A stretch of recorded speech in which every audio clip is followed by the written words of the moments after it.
Welcome to our Fearless in Business web class, where we will discuss ways to succeed when starting your business or taking your existing business to the next level. We're going to have a lot of fun today. So we will also discuss, should you start your business or not? Now, I've raised and managed over $1 billion in my career, and I've started many companies. And as a venture capitalist, I've invested in private pre-IPO companies like Facebook and Palantir in my venture capital funds over the years. And so I've learned a lot what works and what does not work for entrepreneurs. And so my goal today is to humbly help you when it comes to starting your own business without using any of your own money.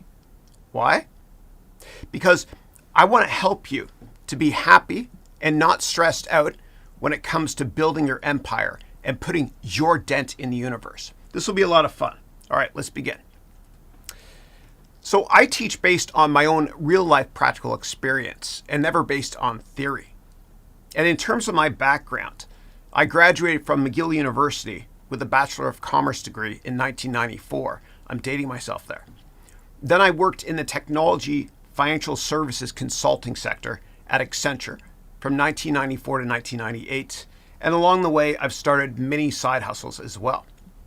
And then what I did was I got my MBA in finance from Columbia University in New York City. Then I worked at Goldman Sachs.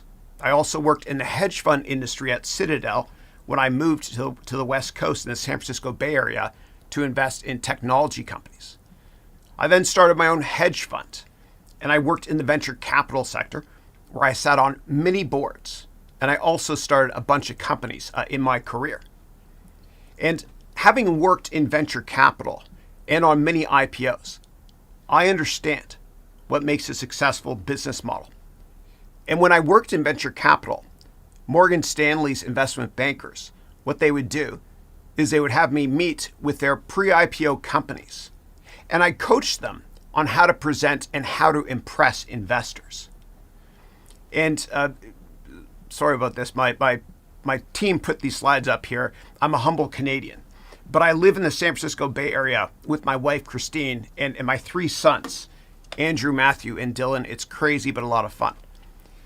I also participated as a guest lecturer at Stanford's Graduate School of Business many times, and I've been on many panels there in their MBA program as a judge in venture capital startup events at Stanford. And I've mentored many students on campus at Stanford as part of their MBA program curriculum. And I was made a McGill University Dobson Fellow for helping countless students with their startups. And I've also been on the boards of companies when I worked in venture capital with other top venture capital firms, including Sequoia, Andreessen Horowitz, and many, many others. And although I've helped many early and late stage startups and pre-IPO companies grow materially, and although I've been on boards of many companies and helped them grow, my favorite thing to do is to help my students, especially ones that were dealt a crappy set of cards in life. I want to help you. I want to help you reach your full potential in life and in business. And this is embedded within the DNA subfabric of who I am. I want to turn you into a business icon. And so 6 years ago, while I was working full-time in venture capital and teaching during the evenings, something wonderful happened to me that made me quit venture capital. I started teaching in East Palo Alto on Saturdays for free, of course. Now, in East Palo Alto, the high school graduation rate is only 40%. And all these students here, all of them, without exception, they have a deadbeat father. Now, I'm on the board of this charity called the Limo Foundation, where we teach underprivileged students. Again, what drives me most in life is helping people that were dealt a crappy set of cards in life. And I'm passionate about turning them into business icons. And so I wanted to help these students here. So about 6 years ago, what I did was I created a 1-day class for them for free, of course. It was called An Entire MBA in 1 Day. And I gave them all my book, which is on the shelf right here behind me. The book is called 101 Crucial Lessons They Don't Teach You in Business School.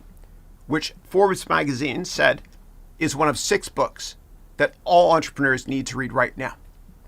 And as you can see here, I created degrees for all of these students. And I know they and you can accomplish anything in life. And what happened was that degree that I created for them kind of sparked my interest in creating an MBA program. Let me just hang this up here. See if I get this right. There we go. Good to go. Yeah, so it sparked my interest in starting an MBA degree program. And the next day after that Saturday event here in 2016, I put up a camera in my house to share what I taught them to anybody online. And I'm very humbled to say that 7.5-hour course called an entire MBA 1 course alone has generated well over 7 figures in net profit. And so I use the profits to build schools and for many educational donations as well. I then quit the venture capital industry and I started teaching full-time online on websites like Udemy and other platforms and my own website as well. And I'm humbled to say that my courses have generated well over $10 million and I have well over 1 million students in every country in the world. And for an affordable price, many students that have taken my courses and degree programs have taken their careers and companies to the next level. And what I love to do is I love to teach based on my real life practical experience and in a fun and edutaining way, as I have well over 25 years of work experience in many roles. And traditional business education is awful. It's very, very theoretical and it's broken. And so I teach based on my work experience in venture capital, hedge funds, Goldman Sachs, where I worked in New York, London, and Tokyo. I also teach based on work experience with venture capital incubators and entrepreneurship boot camps. And I also teach based on having worked with a lot of pre-IPO companies. And I invested in my venture capital fund, as I mentioned, in Facebook and Palantir before they were public. And I've also been investing in many cryptocurrency startups since 2013. Now, in terms of the agenda for the web class today, there's 5 things that we're going to talk about. Part 1, how to know if a business is going to be viable now and in the future. Then in part 2, what we'll do is we'll look at strategies for doing market research and competitive analysis that uncovers business opportunities. Moving on to part 3, I'll provide you with a lesson looking at your startup's financials to ensure that you are profitable and also to articulate how much money you might need to raise for your company. And this is an area that a lot of people tend to ignore or get wrong. And it leads to a lot of pitfalls down the road. But I'm going to make sure that you know how to organize your financial documents, as well as what to look for and what to watch out for, so that you are making the correct financial decisions for your business. Then what we'll do is in part 4, we will discuss how I help my students inside my MBA program become better entrepreneurs. And we're going to look at how various parts of the Haroun MBA program applies to entrepreneurs and what you can learn by applying some of the lessons to your entrepreneurship goals.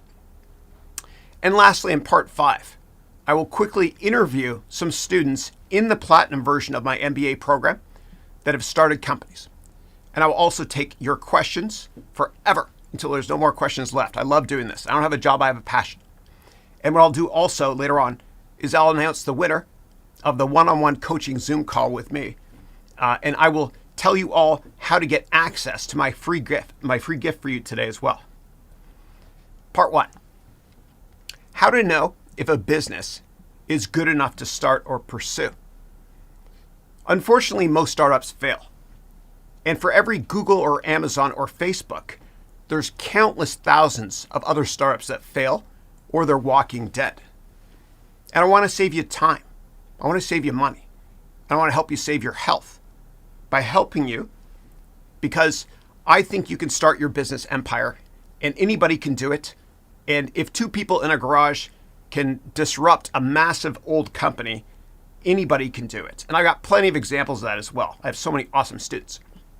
Now, what I do is I provide my students with many tools in their toolbox. So you can work smarter and not harder when you're creating your business plan. So there's a ton of tools in this program as well. And as you know, I love to use prompts. And most startups fail, but yours won't, because I'm going to arm you with a gazillion different tools that you can use to take your business to the next level. And you're going to learn everything you need to know about startups and business in general in this program. And these tools, I promise you, heavy. These tools, I promise you, will help you live your life on your own terms. All right. Now, in addition to providing you with, sorry about that bang there, in addition to providing you with the tools you need, my father once told me, only take advice from successful people. So in addition to giving you all the tools you need to succeed, we will also analyze the best entrepreneurs in history in my MBA program. You know, everybody from Warren Buffett to Elon Musk and many, many others as well. We do a lot of case studies and real life stuff. And the program changes all the time as well. I add new stuff all the time. Okay, that was me getting filler, so I can get to the next slide here. Okay, moving on. So when you create a proper business plan, you consider all the elements that go into starting your business. And we create together an executive summary to highlight the most important parts of your business. Also, we determine the expenses associated with your product or service-based business. And we need to use my tools that I made for you in order to research your customer, your market, and analyze your competition. Then we need to formulate together your sales and marketing strategy and identify and assess potential risks and threats to your business before they happen. And of course, together, we make many financial statements to make a projection. Now, one big mistake that entrepreneurs make is they just focus on the qualitative elements or success drivers, and they don't quantify it with financial statements. I don't want you to start your company until you've written the full business plan with me and your financials, which I'm happy to create with you. It's a lot of fun. Now, if you already have a business or you work in a company, you can still write the business plan with me in order to make much more money. And this seems like a lot, and it is. But it's also a measure of how committed we are to your success. Now, when you create your business plan, you also need to make a very short executive summary, which I will help you create, because less is more. And if you can't articulate your business strategy in as few words as possible, then your competition will win. So, did you ever watch an interview with Elon Musk or Warren Buffett or Steve Jobs or Bill Gates? And then after the interview, you tell yourself, I'm confused by what they said. Never. Why? Because they present in as few words as possible, and they articulate the qualitative and quantitative aspects of their business or business models in a simplistic fashion in order to appeal to the largest total addressable market, TAM, total addressable market possible. Now, when it comes to your management team, if you have gaps in your skill set that investors might think will limit your success, we'll analyze this together. I got you covered. For example, Steve Jobs was brilliant at sales and marketing, but he wasn't technical enough. There was a gap there. So he filled this gap by partnering with techie Steve Wozniak. And I want to help you find your Wozniak or Jobs. I want to help you find them and pay them through giving them equity or small ownership of your company and not cash. So what happens if you try to raise money for your startup and investors think you don't have enough experience? Don't worry, because I teach you many networking tools so you can get board advisors from reputable companies for free, and you can put these advisors on your investor slides and in your executive summary and of course in your business plan. And this will make investors feel more comfortable investing in your business. Now, you already have everything you need to build something far bigger than yourself. And with my humble help, I will help you find free advisors with the networking tools I teach you in my MBA program. The reality is that when you start a company, your business model is not the most important thing when you try to get customers or raise money. It's you. You are the product, and I will help you sell better than anybody you know. Investors know that your business model will change a lot over the years, but you won't. And they want to invest in you, and they want you to make them excited about your business model. And I think it was Maya Angelou who once said, people might not remember what you said, but they'll never forget the way you made them feel. We need to get investors or customers excited about us, as we are the product of our business model. And so, I will provide you with the best sales tools so you can get your investors and customers excited to stick with you in the long run. And when your business model changes, and it will change over time, I promise you, they'll stick with you. They will. But what happens is this: we tend to overestimate what we can accomplish in a year, but we massively underestimate what we can accomplish in a decade. You are the product first, and your business model is second. And I remember years ago, when I worked in venture capital, we partnered with another venture capital firm on a deal. And the venture capital firm was called Kleiner Perkins. And Kleiner Perkins is great. They were the first venture capital firm that invested in a lot of companies like Amazon, Twitter, Uber, Google, etc. And on my many visits to Kleiner Perkins headquarters here in the Bay Area, I met with a rock star venture capitalist there named Randy Komisar. Nice guy. And Randy Komisar had Kleiner Perkins invest in Nest, which Google bought for a few $1 billion. Now, Nest is that Internet of Things thermostat company. And I asked Randy Komisar, I said, how did you know that you would make billions of dollars on this investment in Nest? I said, was their product amazing when you first saw it? And he said, no. He said, all they did was they brought a round block of wood and they said the product will look like this. And so I then asked Randy Komisar, I said, Randy, why did you invest then? And he said, well, the entrepreneurs that started Nest were so passionate about the market and their product, and I believed in them. Now, you might be thinking, Chris, where do I start? I mean, I don't have experience, so who would invest in me? Well, Mark Zuckerberg had no experience, but he used the networking tools that I'm going to teach you to get board advisors like Peter Thiel and Justin Timberlake. Sorry, that was from the movie. I mean, Sean Parker. Yeah. My dad jokes are awful. I have to warn you. Sorry. So what happens is advisors, they plug gaps that you have in your skill set. And they're free, and they help investors and customers increase their confidence in your success. Now, ideas are commodities, but execution is not. And the jockey is always more important than the horse. And this is why your management team and your advisors are crucial. And again, I teach you how to get them. Now, a rookie mistake with starting a company is to only tell investors mainly about your business model. No. Please always start with you and your team. And I'll teach you how to get your potential investors so excited about your business model as I teach you how to sell with passion so that you don't use a penny of your own money to start your company unless you have a lot of money already. And I also don't want you to get a loan from a bank as they're chicken. And if you miss one payment with a bank, it all ends badly. What I want to help you to raise money initially from high net worth investors, as the sales cycle is quite short whenever you talk to decision makers.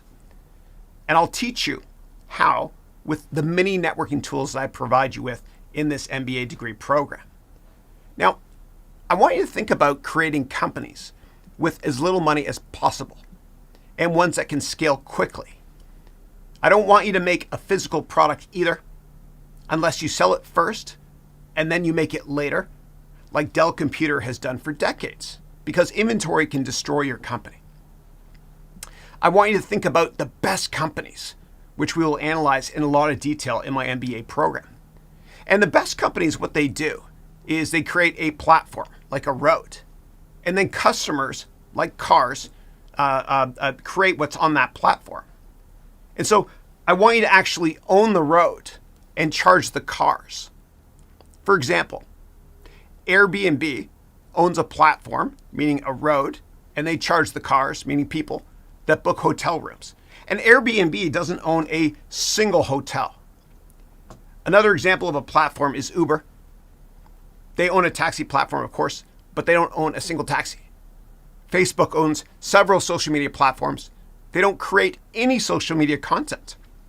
And so I want you to think about starting a platform company as they can quickly scale. Let's talk about sales. Now, there's many critical success factors when it comes to sales and marketing, which we'll analyze with many frameworks in my MBA program. I want you to focus on selling without paying a penny in advertising expenses. How? Well, as I mentioned, you already have everything you need to build something far bigger than yourself using one simple tool you already have. This. Now, YouTube is the biggest gold rush in history. And it's the only gold rush that costs you nothing to make the product. And it's the only gold rush in history where you can get immediate access to an unlimited number of customers all over the world for free. And from a sales and marketing perspective, your phone is your secret weapon. The key is to create content that helps people. Give and you'll receive. It's prophetic and it's been true since the beginning of time. I teach how to think like a thought leader and create content on many social media channels and at no cost.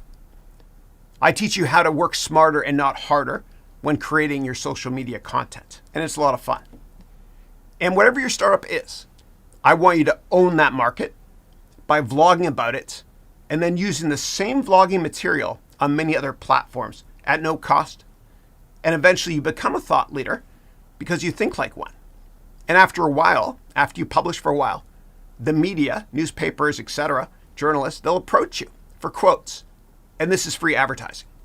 It works. I promise you it works. As long as you follow through and you be consistent with your content strategy. And Rome wasn't built in a day, right? So it was built one brick at a time. And each brick here is your social media content, which I'll teach you how to create and film and edit. All right, let's move on now to part number 2. Here we go. Part 2, doing market research and competitive analysis. The amazing thing about creating LinkedIn articles or YouTube videos, etc., is that from the comments of on the videos or content, the market guides you in the comments, and the market helps you for free to customize your product from an MVP perspective. An MVP is a venture capital term for minimum viable product. Everything I teach you about starting a company is with you spending as little of your own money as possible. And it's so much fun to create social media content. That's what I'm doing right now today. Now, earlier on, I mentioned the word TAM, T-A-M, which stands for Total Addressable Market. And venture capital firms that I've partnered with or invested with in the past also include Sequoia, Andreessen Horowitz, and Peter Thiel's Founders Fund. Now, these great venture capital firms hardly ever invest in a startup with a tiny market, meaning they won't invest in a company that has a small total addressable market. Why? Because in the unlikely event that you capture 100% of a tiny market, the revenue potential is meaningless. And those 3 aforementioned venture capital firms that I've invested or partnered with, they invest in companies that have a total addressable market of at least $20 billion. So that if your startup gets 5% share of a $20 billion total addressable market, then your revenue is $1 billion and your startup is a unicorn. So when you're researching your market, make sure the TAM is massive. So how do you find the TAM for the company you want to start? Well, you search for TAM and the market name in Google or Bing if you work at Microsoft. Sorry. And when you search, you will see TAM statistics from consulting firms like McKinsey or Accenture, where I used to work, or Gartner or Forrester, etc. Now, if you can't find the size of the TAM, then go to the annual reports of the 25 largest publicly traded companies in the market that you're analyzing, and add up the annual revenue for all 25 companies, which is a good enough proxy for the size of the TAM. Now, my students often ask me, what if the market doesn't exist yet? It does. It does. But the market has yet to be disrupted. If, for example, when Uber started their company, the online taxi industry didn't exist. But you can go and look at the global size of the old school taxi market. The same thing with Google. When Larry and Sergey started Google in 1998, the online advertising market was not massive. It was small. However, the size of the global newspaper, television, radio advertising, and outdoor billboard advertising markets were massive, but not yet disrupted. Now, in terms of understanding your market and who are the industry leaders, a second ago I mentioned going to the annual reports of the 25 largest companies in a sector. And in these annual reports, you can analyze the strengths and many weaknesses of the industry leaders by reading their publicly disclosed and accessible to anyone annual reports. Because in these annual reports, by law, their lawyers make them list all the risks. And when you read about these risks, this can better help you understand the opportunity for your startup to disrupt their business model. And two people in a garage, as I mentioned before, can change the world, but big companies that are bureaucratic cannot. And you'll notice that all the sources I've mentioned for your market research are free to access. I don't want you to start companies also in markets where there's too much competition. I want you to start companies in sectors that have yet to be disrupted or where you find material demand. Now, I'm Canadian, so I have to always reference Wayne Gretzky in every speech. Wayne Gretzky, who's my hero, he was successful not because he skated to where the puck is, rather because he skated to where the puck is going to be. And I'm the worst Canadian father ever, because I showed this to my youngest child, Dylan, and I said, what is this? And he said, it's an Amazon Alexa Echo product. Yeah, awful. All right. Similarly, I want you to start companies with products or services that make that customers are going to like. The same thing with stocks. You know, I never invest in companies that everybody already loves. I invest in companies that people are going to love. We need to be early as well as a contrarian, and we have to be long-term focused in all aspects of business in order to get our first mover advantage. Let me put the stick down, eh? All right. All right. Give me 1 second here. Okay, so how can you understand the direction of the market? Well, it's free to follow influencers or business icons on Twitter, for example, and then find out their sources by seeing who they follow. And as a quick side note, before any meeting you have with a customer, employer, investor, etc., I want you to please always go to their Twitter profile to see who they follow so that you know how to bond with them before discussing a business in your meetings with them. Last sports analogy, I promise you. You know, if you look at their Twitter profile and you see that they follow certain baseball players or athletes, you know what to talk about in your first meeting with them. And you bond before business always. And sports is always great boardroom talk as well. All right. And CEOs and entrepreneurs are excellent at sales. And when you're selling yourself and your startup, the best salespeople bond first, as your network is your net worth.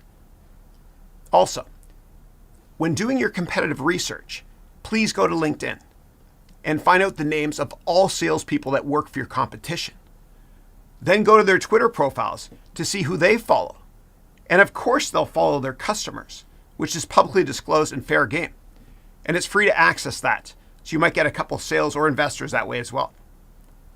In addition, when you follow your business thought leaders, please understand that their guard is down as they're so confident that they now share their secrets to success. And so I recommend, instead of reinventing the wheel, I want you to also listen to their biographies or autobiographies of your business icons, as they'll tell you their secrets to success. And I want you to do that because I want you to turn your business idols into your rivals. Or what you can do is you can listen to their podcasts or interviews online, which again is free to access. Now, at this point, you might be thinking, Chris, these business icons are so successful, but they won't share all their thoughts on future direction of the market for competitive reasons. True, but you can still go to their website and see what job openings they have, as this always tells you their future corporate strategy. For example, if you go to GameStop's website, you will see that they are hiring right now NFT engineers. Now, when you find the industry leaders or thought leaders, set up Google Alerts so you get emails for free the second they're quoted in the media. And you can also read online reviews too on Yelp and many other places to find their weaknesses, which means an opportunity for your startup.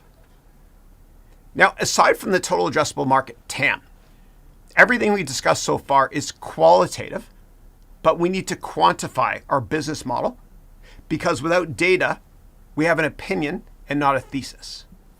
And this brings us to part 3, which is how to understand your financial documents and financial projections as a business owner. Now, this is the most intimidating part of starting a company. And it's the most intimidating part of creating your business plan, your executive summary, your go-to-market strategy, your investor presentation, and so much more. But it doesn't have to be intimidating though, because I teach you how to create and forecast your financial statements from scratch, even if you have no finance and accounting experience, and I make it fun as well.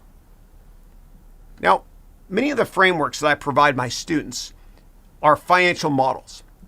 And in my one-on-one calls with students, I help them create their financial models and business plans from scratch. And I help them present with passion so they can ace any interview or presentation. And when it comes to financial statements, it's so much easier than you think. And people get really intimidated by finance and they get intimidated by financial statements. It's so much easier than you think if you understand it the fun way instead of memorizing it. And when it comes to startups, investors in startups want to see, of course, how much money you'll make in the future. And they want to invest in you if they understand why you need money now. So when you create your financial statements, the loss or losses that you project is the amount of money you need to raise, which I will demonstrate in a second here in a fun exercise. My way is always easy and funner. Now, there's one simple rule that makes creating your financial statement so easy for investors in your startup.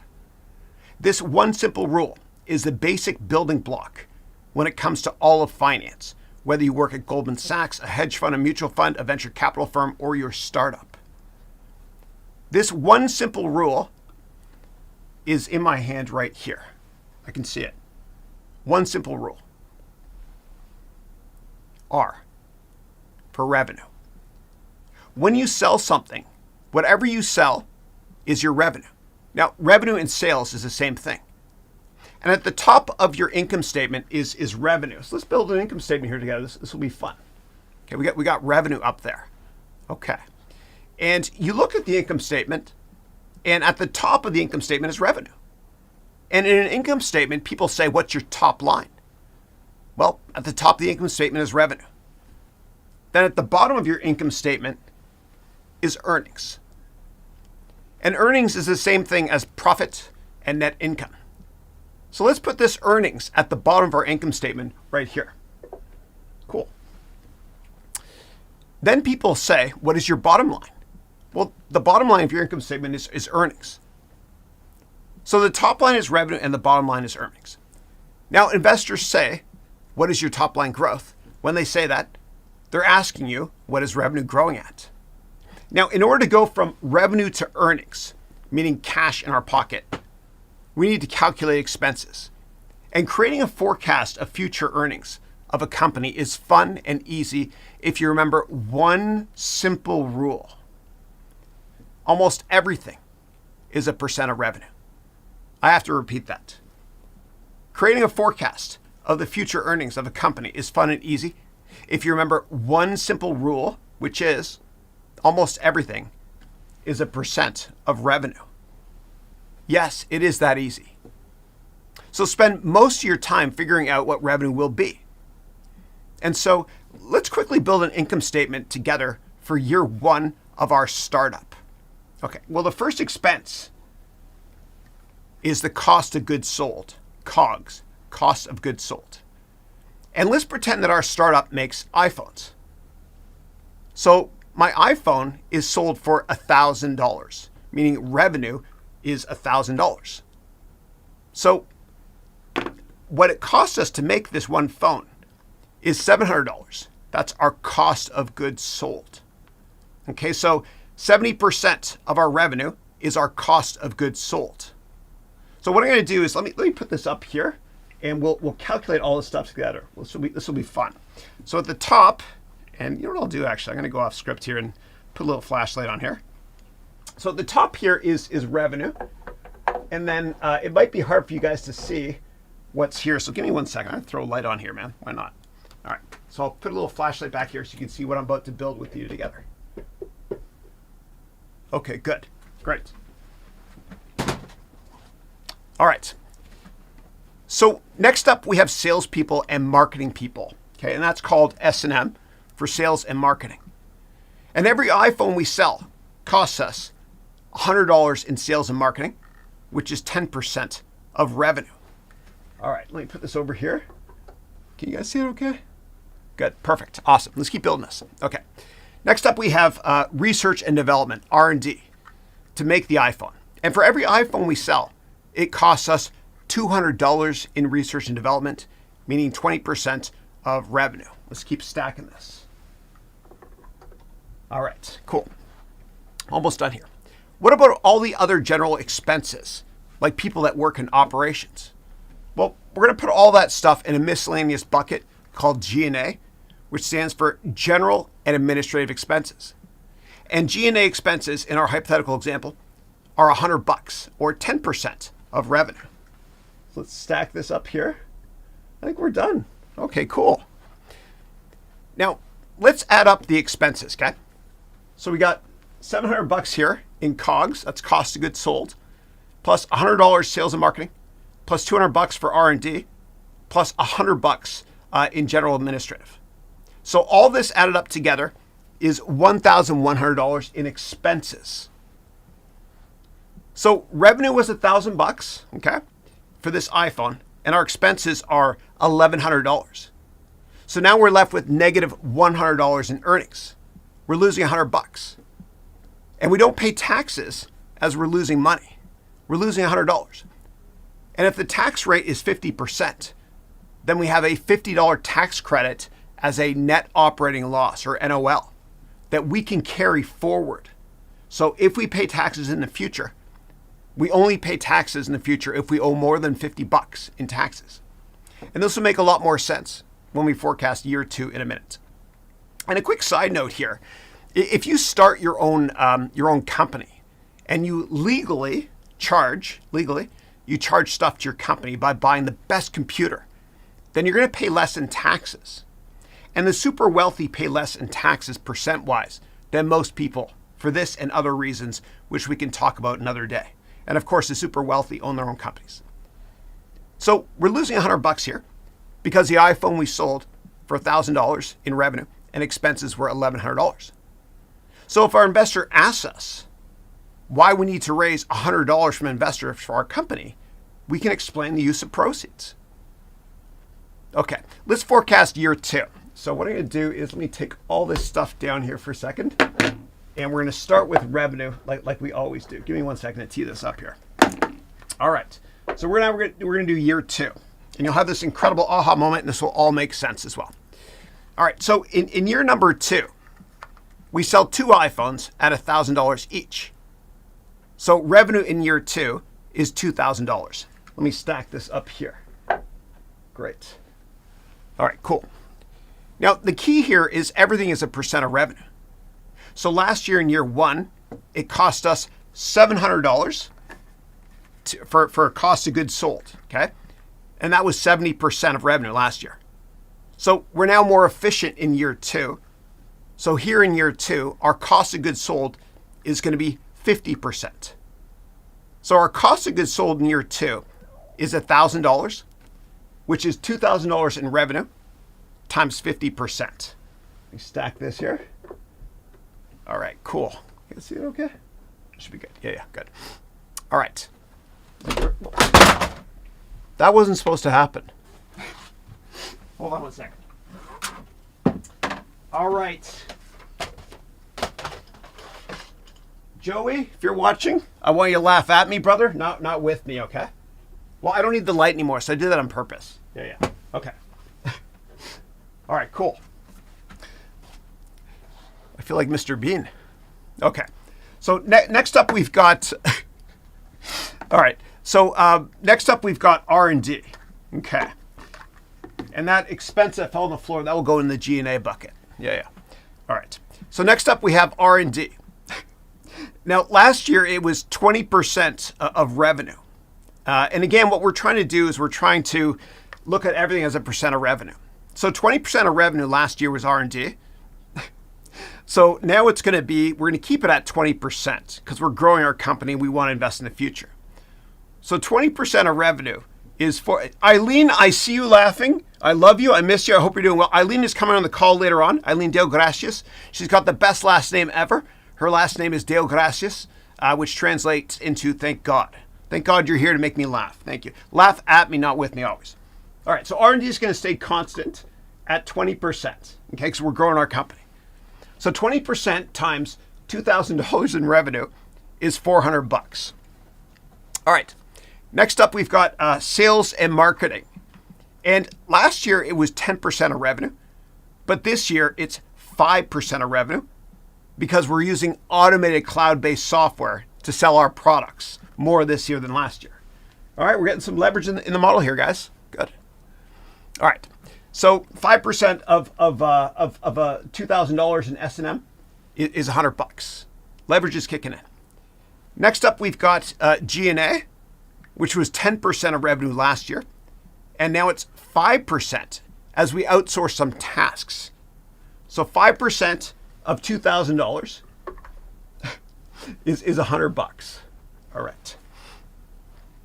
We got real business here, man. We got some leverage too. It's like a baby Drogon for now, but soon it'll be massive. So what are our earnings? Well, here we have $2,000 in revenue for our top line, okay? Minus $100 in G&A, which includes the broken frame on the ground. Then we have another $100 in S&M. Then we've got $400 in R&D. And then we've got $1,000 in cost of goods sold. So our expenses in year 2 are $1,600. So revenue of $2,000 minus $1,600 in expenses means we have $400 in pre-tax earnings. So if taxes are 50%, then we pay $200 in taxes. But wait a second. We have a $50 tax loss carry forward from last year. So instead of paying $200 in taxes, which is 50%, okay, which is 50% of $400 in pre-tax income, we're going to pay $150 in taxes, which means that if our pre-tax earnings was $400, we pay $150 in taxes. And this means our tax rate is, Alexa, what is 150 divided by 400? 150 divided by 400 is 0.375. Ah, so it's a lower tax rate. Alexa, add another degree frame to my cart. Okay, here we go. So I'll put this up here. Amazon's choice is American Flat 11 by 14 black diploma frame displays 8.5 by 11 diplomas with mat. It's $15.99 with delivery by November 12th. I added it to your Amazon cart for review. To purchase, say buy it now. Buy it now. All right, there we go. So I just bought another frame. Okay. So we paid 37.5% in taxes. You understand the tax carry forward as well. All right, cool. So our earnings here in year 2 are $400 minus $150 in taxes, which is $250. It's pretty simple. and everything is a percent of revenue. So what if you forecast 10 years into the future and you're not sure if your numbers are believable? Well, of course, the sanity check is your revenue estimate can never be bigger than the total addressable market. So for example, let's say this. Let's say that you forecasted that in 10 years, your revenue is going to be $20 billion. Okay. And what happens is your investor says that's not realistic, $20 billion in revenue. Well, what you can do is you can say it is, because the size of the total addressable market, is $100 billion. And so your revenue is going to be 20% of the size of the market, the total addressable market. See, it all comes into play here. Yeah. And again, if your investor thinks you're being too positive with your revenue estimate of $20 billion, you could say, well, that's just 20% of the total addressable market of $100 billion. Now, the simple rule is almost everything is a percent of revenue. And in my MBA program, we go into a lot more detail with many tools for you to create your business plan or almost any type of business and finance document. Okay, let's go back to slides now. All right, so how can you account for so many factors in business? And do you have the time to create all these business documents from scratch? No. But I want to help you work smarter and not harder as you put your dent in the universe with your company. So taking your dream of an idea and making it a reality is something not many people are able to do. But I humbly believe it's the only way to achieve actual freedom and live your life on your own terms. And that's why I'm committed to helping my students become successful inside their business. And I want you to be able to achieve the level of success that produces freedom, fulfillment, and security in a way that having a job working for somebody else never will. And my father, I'll get personal here on you. I'm fully transparent. My father, he immigrated to Canada from Egypt in 1967. And to support my brother Jamie and I, he cleaned test tubes in a hospital. And nurses made fun of his accent. And his boss didn't like him at all because my dad was too good at his job. Now, he embraced his frustration, okay? And he started one of the biggest healthcare companies in Canada with 30 offices, hundreds and hundreds of employees doing ultrasound radiology, that means fixing radios, as well as nuclear medicine, etc. And he just sold his company for a lot of money. And I don't mention this to impress you. Rather, I mention this to impress upon you the fact that I learned a lot about the frustrations of working for somebody else when I was a kid. And I saw my father struggle, and I learned so much about business from him. And for those of you out there that are frustrated because you're doing too good of a job at work, that you're seen as a threat to others, even though you're not a shark, I feel your pain because I've been there. It's not fair, I know. But I want you to embrace that frustration and let me help you architect you 2.0. Meaning let me architect the next chapter of your life as you start your empire and launch your company. And as I mentioned, I'm very transparent. And I vlog every day, and I have for ages. And I want to very quickly share with you this very, very short vlog that I created for my 1,000th daily vlog in a row called Thank You Corporate Bullies. And that's an excuse for me to clean up the mess behind me there. Okay, so check out this vlog. It's very, very short, I promise you. I'm very proud of it.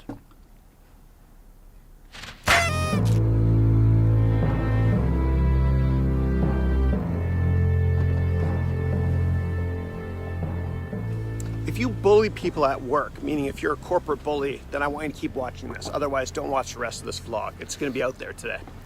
But for you, the corporate bully, I want to thank you. I want to thank you for being such a jerk.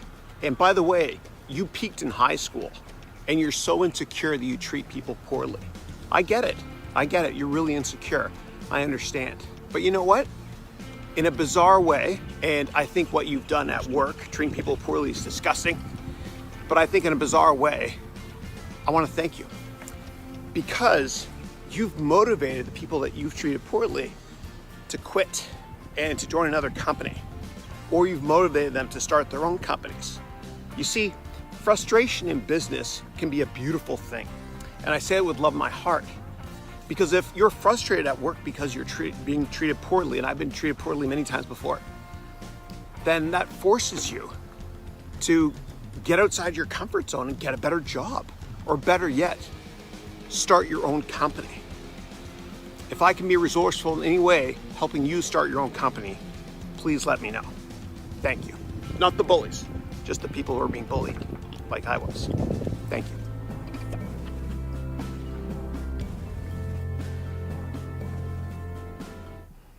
All right, I cleaned up my mess. Now, I want to provide you with all the tools needed to help you be successful in all aspects of business. And so introducing the MBA for business owners or aspiring entrepreneurs. Now, I want to quickly take you through each of the 5 pillars of my MBA program to explain how it's applicable to you.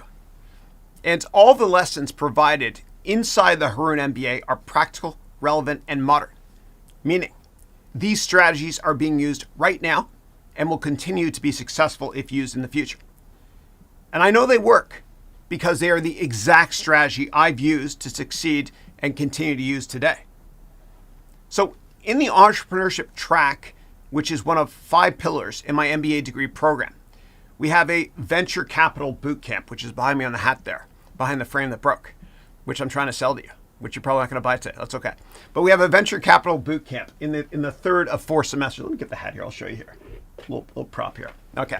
So I've got a venture capital bootcamp that's in the 3rd of 4 semesters to help you start your own company if you want to. And this is based on my work experience coaching countless startups when I worked in venture capital. Now, I humbly want to identify the gaps in a company, your company, and I want to turn the weaknesses of the company you're disrupting into opportunities for you. And I will help you do competitive research to determine present and future demand in an industry. And I provide you with the tools, frameworks, and best practices for your company's sales and marketing strategies. And I help you to evaluate the various aspects of your business to discover vendors, strategic partners, and investors as well. Also included in the MBA program is the 2nd of 5 pillars. This is finance and accounting here. So we cover everything from managing your personal finances to starting your own company by forecasting financial statements and how to invest in all asset classes and everything in between. And this type of learning would normally take you years of work experience to obtain, but it's available at your convenience inside the Haroun MBA degree program. Now, you're also going to learn how to research, analyze, and trade stocks, options, cryptocurrencies, etc. Okay, using many of the frameworks that I teach you. Okay, and you'll be positioned to outperform the market in the long run using the many financial frameworks that I share with you in the program. And these easy to apply lessons and the simplicity of the methods that we use allows anybody that takes the program to go from being financially illiterate to a professional investor. The 3rd of 5 pillars included in the MBA program is the personal growth portion of the program, which is my favorite part, where I arm you with tools to help you develop a crystal clear image of the person and future you truly desire. And having big goals will also impact how you put your dent in the universe when you create your multi-billion-dollar company. Now, this section here, the personal growth section, is full of frameworks, case studies, and research systems that give you actionable lessons that can and will impact your future wealth. Inside the 4th of 5 pillars, we're almost done here, is economics management and strategy, where you will learn practical skills that you need to succeed in the future economy. And what we do is we examine how governments treat money and what that means to investors of every size. And also in this portion of the program, Economics Management and Strategy, we take a deep dive into cryptos and we consider how they're going to impact the financial systems in the future. And all the lessons have their own workbooks, so you can easily apply all the lessons. Now, in the fifth of 5 pillars, I also arm you with many sales, marketing, and communication tools so you can sell yourself to companies, customers, and much more, so you'll run circles around the competition. And in the MBA program, I give you everything you need to launch, execute, and grow your business so you never have to work for corporate bullies again. And I teach you how to start a business from anywhere with very little startup money. And we learn business models to help you to determine what products or services to offer and so much more. Welcome. Welcome to Live Gold. Now, for the Live Gold program, you get more than 300 hours of lessons, and students will have lifetime access to all content, including many hours of brand new lessons that I add every single year at no additional cost. And this will ensure that the program is the most up-to-date program on the market. And you also get more than 200 hours of live Q&A with me. Plus, there's a 30-day, 100% money-back guarantee. So you got nothing to lose and everything to gain. It gets better, though, because the 30-day money-back guarantee expires 30 days after we start the program on January 10th of 2022. So if you secure your spot and buy today, you have 92 days between today until February 10th to get 100% of your money back. That's how confident I am in this program.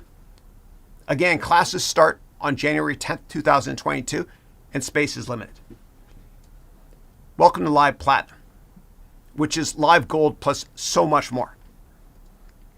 Now, with Live Platinum, you get everything you get in Live Gold, plus 3 hours of one-on-one confidential coaching Zoom meetings with me, spread out over the year on Mondays, Tuesdays, and Thursdays.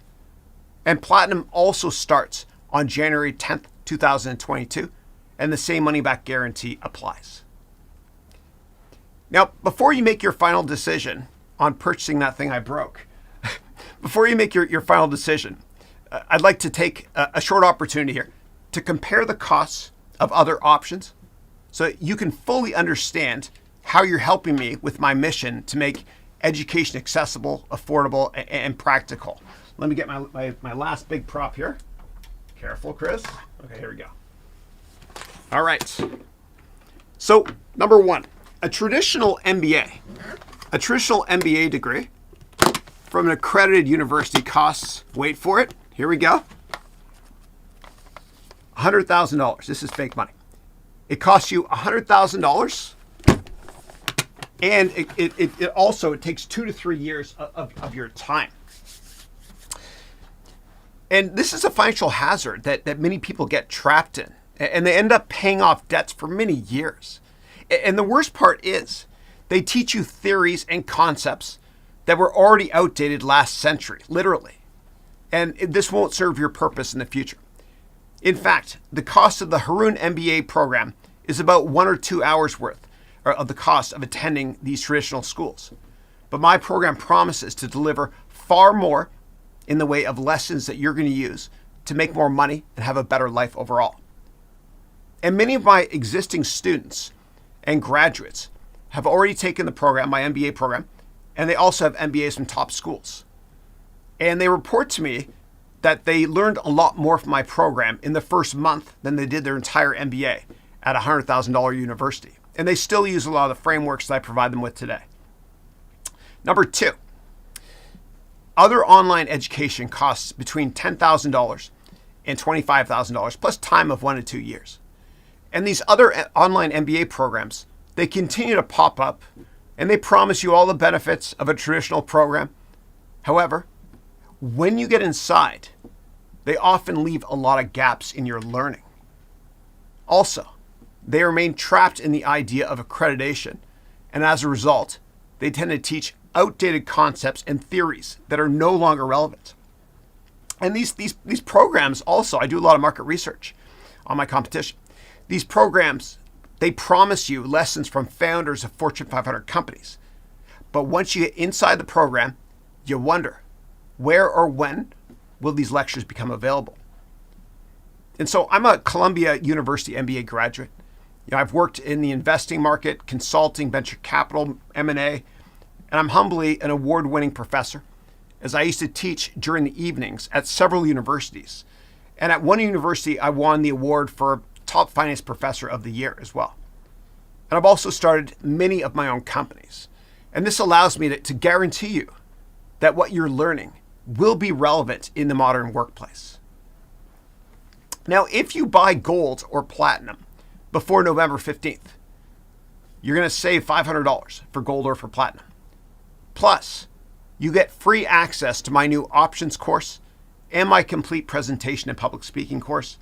You will also get 3 additional one-on-one Zoom calls with me. And you get access to our Slack channel to network with current students, and you get access to our LinkedIn alumni group. Also, you're welcome to join us this year on December 18th here in the San Francisco Bay Area for our annual alumni networking event. And what I've done is I've rented this incredible museum, and I would love to meet you in person and spend the day together. Bring your family and have lunch on me at the museum. And so gold and platinum students from this past year and last year will also be there to network with you as well. It'll be a lot of fun, I promise you. All right, so you can purchase gold or platinum today for $500 off at the following internet address. Let me tee it up here. There we go. Cool. All right, so what you do is you go to harounventures.com/MBA now. That's all lowercase. harounventures.com/MBA now, all lowercase. And this offer expires on November 15th and spaces are limited. Now, let's actually go there together. All right, so let me go here. I'll get this all teed up. All right, cool. All right, so let's go there together. We go to harounventures.com/MBA now. Good. Okay. All right. So it ends November 15th, the special offer. Okay. You get $500 off. If you want to buy gold, it's usually $1,500. You get it for $1,000. And if you want to buy platinum, it's usually $2,500. You get it for $2,000. And both of them include more than 300 hours of lessons, live weekly classes, live Q&A. Classes start on January 10th, 2022. Now, the way it works is as follows. There's 2 different time zones, okay? So I teach every Monday and Tuesday at 9 a.m. Pacific time for time zone 1, and every Monday and Tuesday at 4 p.m. Pacific time for time zone 2. Let me say that again. So I teach the same classes. I have 2 different time zones. So time zone 1 is every Monday and Tuesday, starting on January 10th. Every Monday and Tuesday at 9 a.m. my time, San Francisco time. And then time zone 2 is also every Monday and Tuesday, but it's at 4 p.m. Pacific time, my time. And there's also, we also have one-on-ones 3 days of the week, Mondays, Tuesdays, and Thursdays. And there's also an MBA students only office hours for gold and platinum every week on Thursday as well, after the general call. If you guys have been on my 8 a.m. call, it's after that one. Yeah. All right. So in terms of payment plans, if you want, you can purchase the whole thing now, or you can do 3 payments. Let me show you gold first. So if I click here, you can buy. You can do 3 payments of $399 if you want to, or you can do $1,000 now. Okay, and again, you get your money back all the way up until February 10th. That's how confident I am in this program. Okay. Now, the other option is live platinum, which is everything gold has. Plus, you get 3 hours of one-on-one calls. Now, I'm doing a special so that if you buy platinum or gold today, or before the 15th of November, you get 3 additional one-on-ones with me. And similar to gold, there's a payment plan. So if I click here, you can buy it for $2,000 today. Or there's payment plans as well for this amount here. And what you can also do is if you scroll down on this page here, okay, and again, you can access this at the link you see at the bottom there, harounventures.com/MBA now, all lowercase. But you can read testimonials from current students. We have a bunch of video testimonials added as well from my, Jason graduated last year. He's president of the Alumni Association. And then Olivier and Dion graduate this year as well. Yeah. So you can scroll down through here and look at all we have to offer in all the different pillars, etc. So check it out. You got nothing to lose and everything to gain as well. Okay, no risk. Look at my head getting cut off there. All right, give me 1 second here. All right, so in a second, what I'm going to do is I'm going to open up for Q&A, and you can ask me questions, and you can ask current Platinum students questions. And I've asked a couple current Platinum students in this year's program to come on to Zoom to chat about their experiences, including Julian. And Julian is he's from Bulgaria originally, but lives in Germany with his son Martin and his wife. And he created a clothing company called Grizzy, which is really cool. I bought this for my kids. My kids wear it everywhere. This is a company he started. He'll talk about that briefly as well if you have questions for him. And I'll also have Eileen Dale Gracias come on from Atlanta, and she was laughing at me before, remember, in the comments. So Eileen started a healthcare company, and she's kicking ass. It's going really, really well. And then what we might also do is Peyton Kalawahea, who's one of my other amazing students. He's based in San Diego. He might join as well. He's trying to wrap up something. He might join as well. All right, so as I'm teeing up Zoom to bring them on the call, what I'll do is I'll answer a couple of questions that I get quite often about the MBA program. Okay, so the first question I get a lot is, do I need to attend all classes? No, not at all. This is your MBA in your own terms. If you don't watch the classes live with me on Mondays and Tuesdays in those 2 time zones I mentioned, 9 a.m. and 4 p.m. my time, if you don't watch them live, that's okay. You can catch up and watch them recorded. And all the Q&A I do, the couple hundred hours of Q&A, that's also recorded and indexed for you. So you can get access to that as well if you're interested, as well as the weekly office hours. That's all recorded and indexed and put online for you to access if you want to. The next question I get quite often is, what about exams? Are there exams? No way. There are short quizzes. So there's 100 classes that are about 3 hours long each. And all you have to do is after each class, whenever you want to take it, you can take a short quiz. It's very short, takes you 2 minutes max. And in order to graduate, to get the certificates that I just broke, that I'm trying to sell you now, in order to graduate, all you have to do is just write 50 of the short quizzes and pass 50 of the quizzes. And the way I have it set up is, I set it up like I'm a waiter, hopefully a waiter with half decent food. So I'm like a waiter, and I provide you with a bunch of entrees, meaning different careers or business topics you're interested in. And you just pick and choose what you want to learn. And again, all you got to do is get over 50% on half the quizzes, half the 100 quizzes. And you have access forever. If you don't finish this year, you can finish next year, whenever you want. You got this for the rest of your life. So next question I get a lot is, what if I miss a class? Again, it doesn't matter. I'd love to see you, but you can always watch a replay if you want to. And another question I get, last question before I go to Zoom here, is do I get all of Chris's new content when he adds many new hours every year? Absolutely. Absolutely. And I send out blast emails to let you know where the new content's been added. And so, for example, I'm adding a lot of advanced finance stuff to the curriculum in the next 2 weeks, and I'll let everybody know when I've added it. Okay, cool.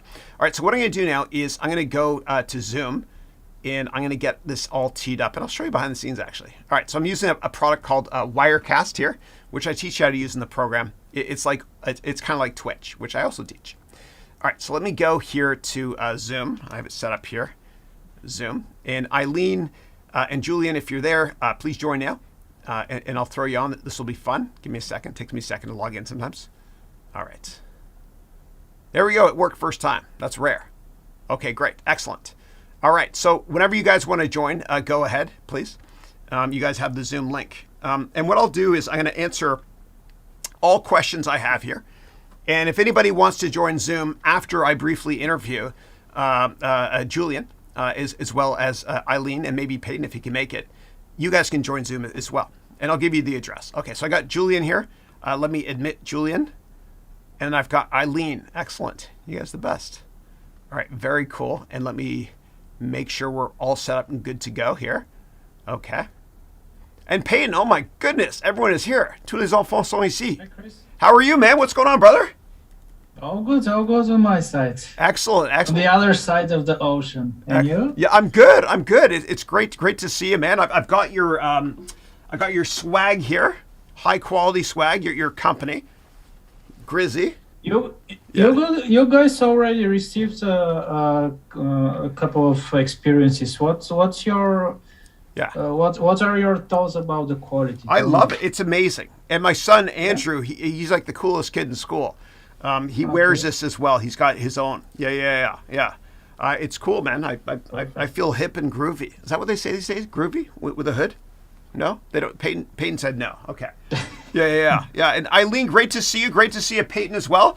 Peyton is in uniform. He works in surface warfare in the United States Navy. Good to see you, man. Good to see you. Excellent. So why don't we do this? Why don't we start off with you, Julian? If you want, why don't you share with us your experiences in the MBA program, starting a company, and you can focus if you want to on the venture capital bootcamp as well. Yeah. Thanks. So I've joined the MBA program because actually I wanted actively to start a company. Yeah. My first intention was about another company, but this didn't work out. So Greasy started as a cooperation with my son, actually, who is the designer behind all this. I'm just behind the business part, but he's behind the more important part, the Right. design part. And yeah, as I said, I started the program with the intention to start a new business, and yeah, as you've seen, it's real. It happened. Yeah. Let me And go. I'm glad that I could do this. Awesome. I'm going to go to your website too. So, how did you create the website? The website is actually a Shopify store. Okay, that's I don't know there's- if you know this platform, but it's a platform where Yeah. you could create your own online store. It's pretty easy, actually. It's pretty intuitive, so it's very good product, and relatively cheap as well. It's a subscription model at around $25 per month or something like that. So it's pretty good. Very cool. And yeah, but this is not the most important part, Chris. I mean, yeah, the site it's good site. It's okay, but there are thousands of sites and thousands of platforms. But the for me personally, the most important part is what stays behind this, and it stays the whole business plan.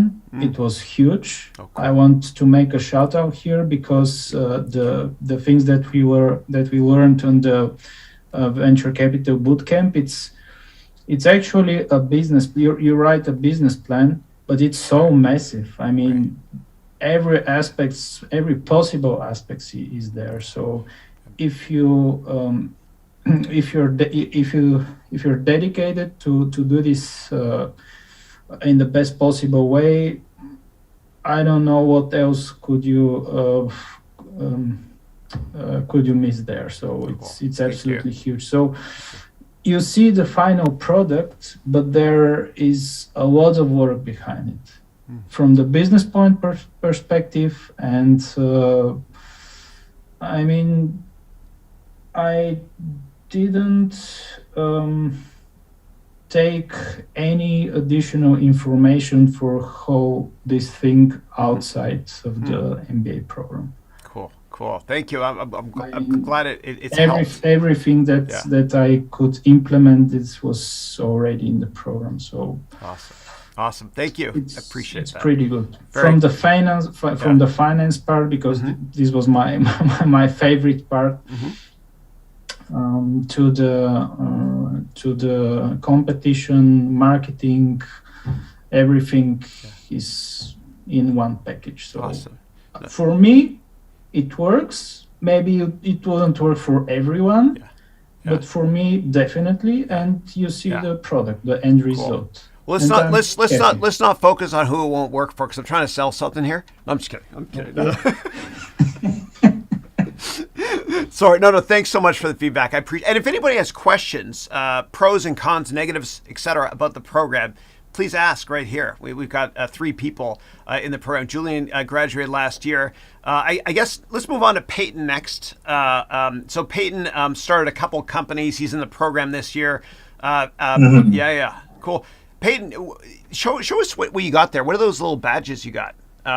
Just chest candy is what they call it. It means really nothing. Okay.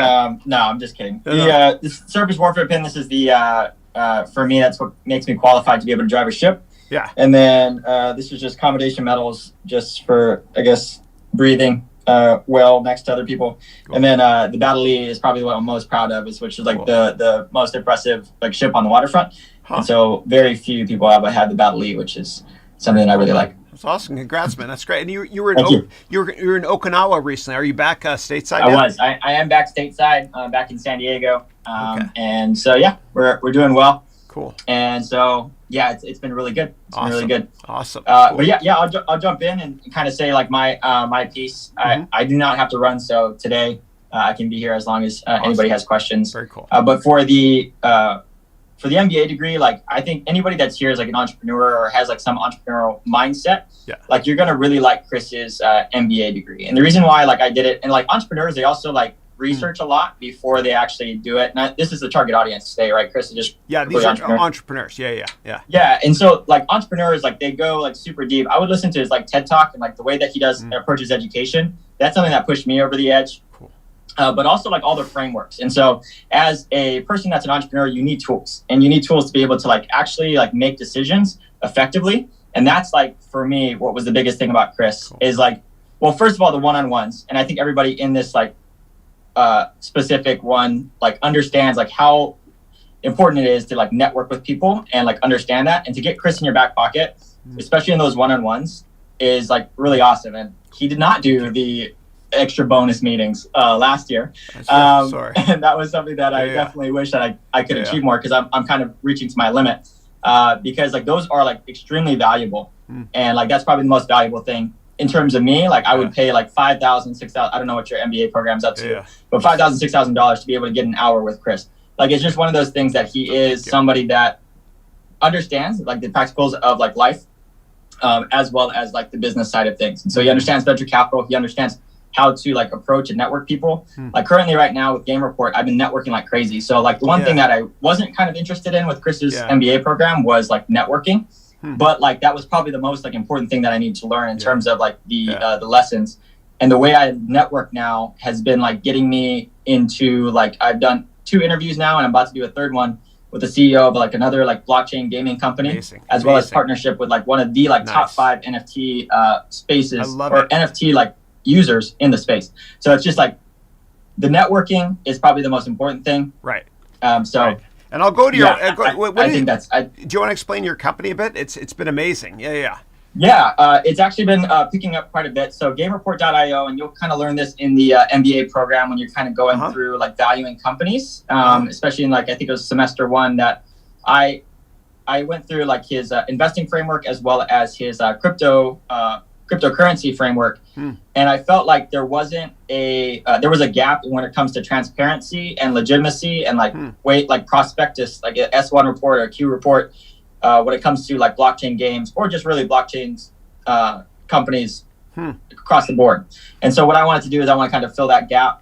And like what I do is I write like professional qualitative and quantitative reports. Right. And Chris, if you want to go to reports and like click my most recent one, it goes over like kind of like a way of like a prospectus of like to measure like risks, positives, like what's the overall view of a project.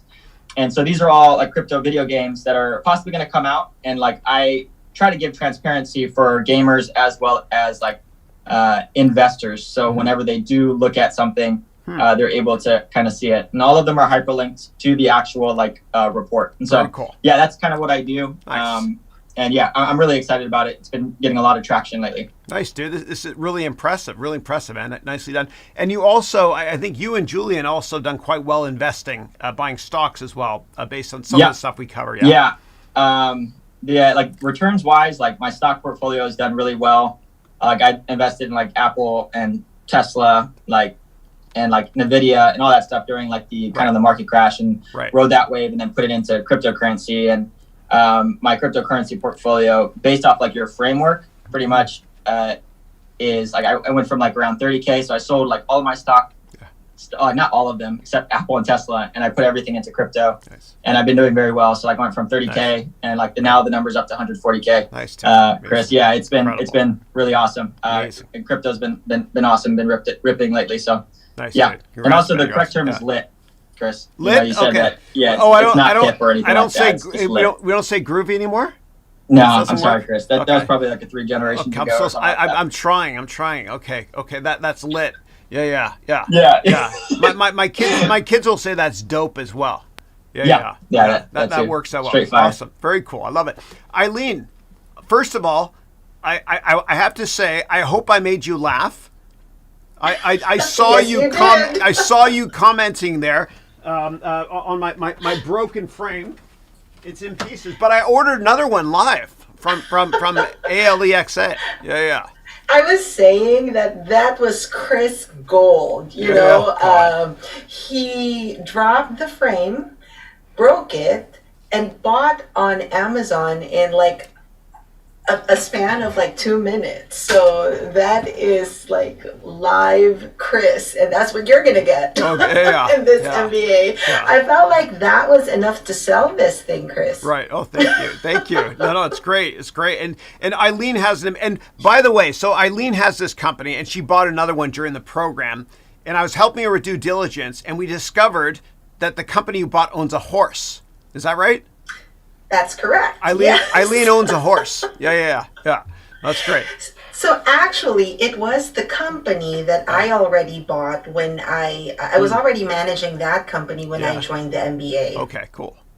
And part of so I was the clinic director. It was a company that I was working for, and the owner retired, and I was working for her. And she asked me if my husband and I wanted to sell it, us being therapists. So I'm a pediatric occupational therapist, and I own a pediatric therapy clinic here in Georgia.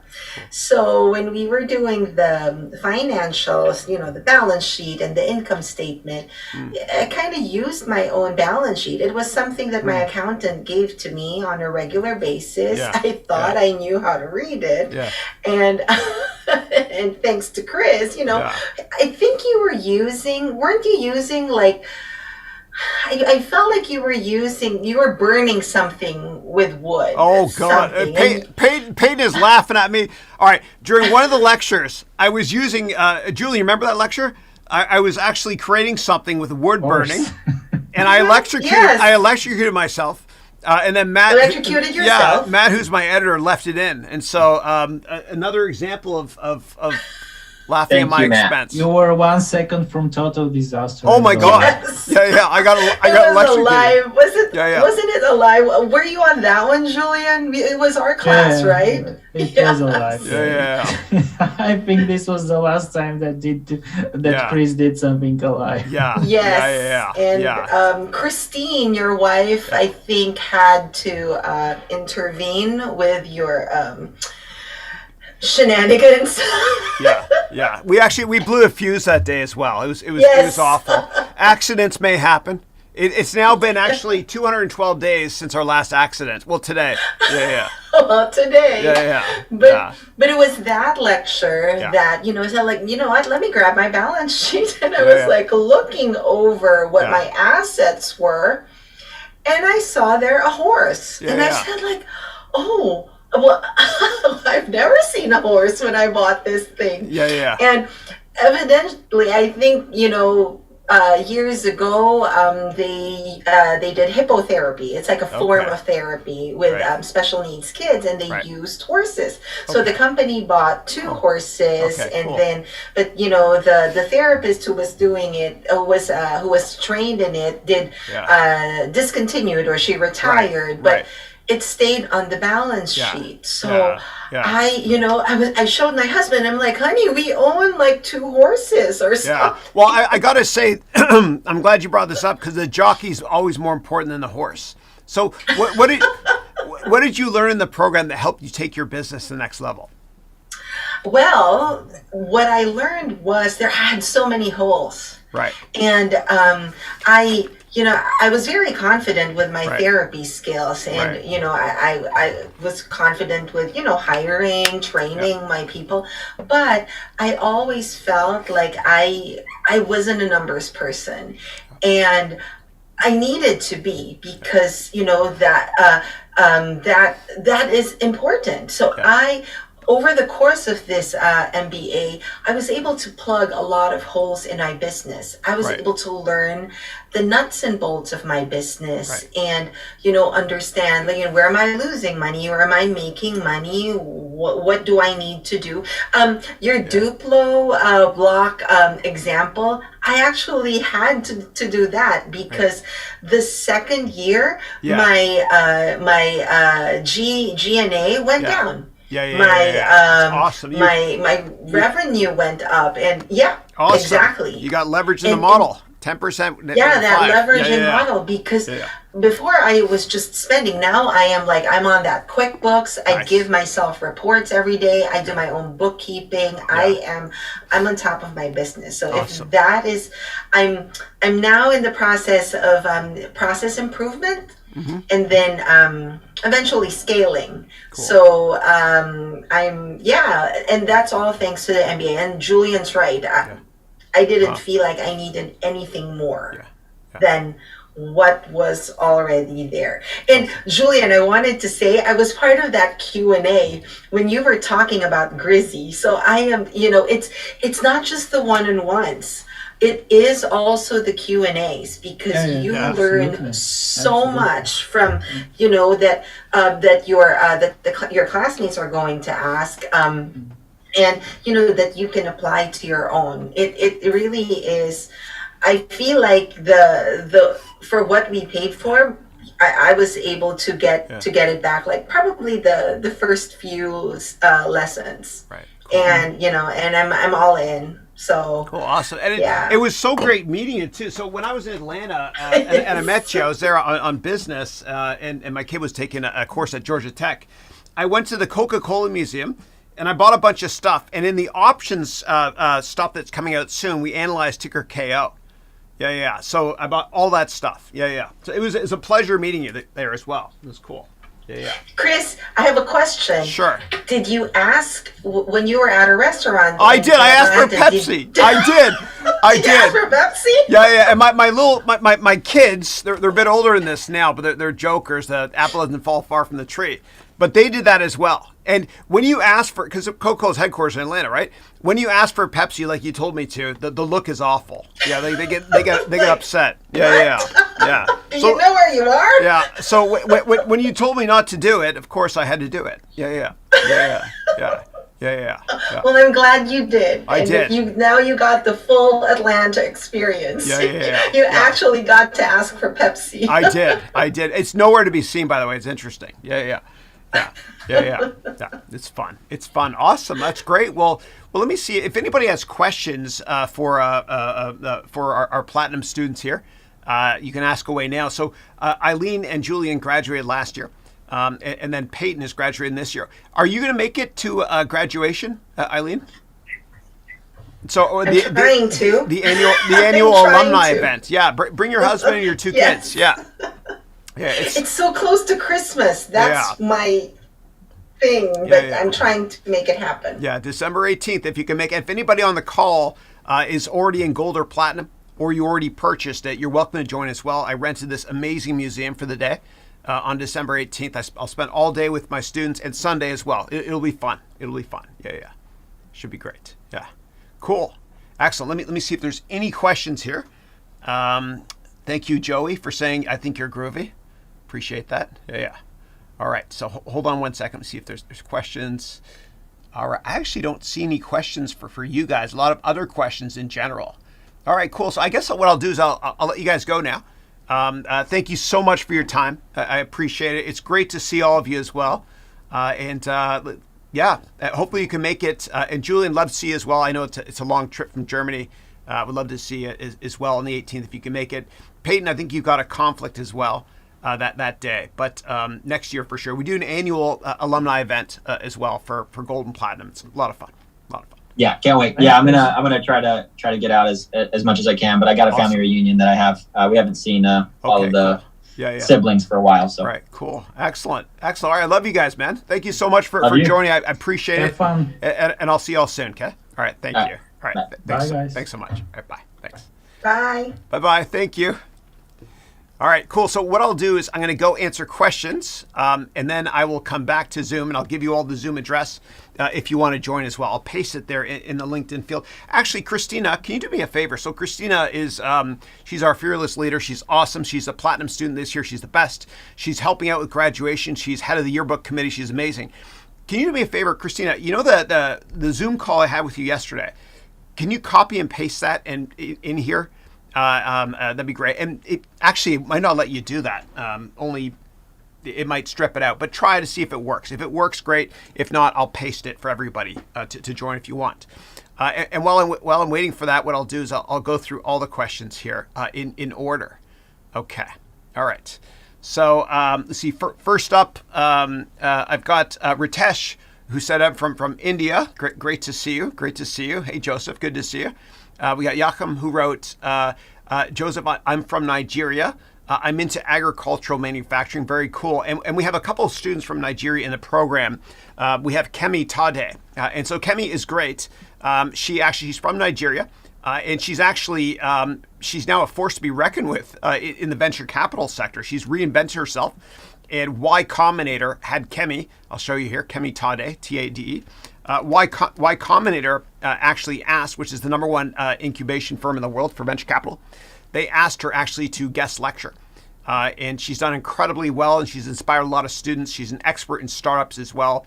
She's fantastic. So she's from Nigeria as well. Reach out to her if you want to, Yachim, as well. Looks like you mentioned you're from Nigeria. She'll be more than happy to talk to you about the program. She's great. And she's coming out here as well with her husband and her daughter, Ari, for graduation. It's going to be great to meet her in person. Yeah. All right. And what we're doing actually is every year I build a school using the profits in a different country. So we're building one, as many of you know, this year with one of my students. We're building it in Rwanda. And then next year we're going to do Kenya for another one of my platinum students. And the year after that, we're going to do one in Nigeria as well. And let me show you the one quickly here. Project Magoo in Rwanda. So I went this past summer. I flew to Magoo. COVID restrictions were everywhere. That's my son. And there is we've got Vital right there. And so Vital, he's from Magoo, and he grew up in this little village. And we went there, and I purchased the land, and we're building a school there. And so that's me. There's Vital. There's my son Andrew. And he had them crying laughing because he used Snapchat to show them filters.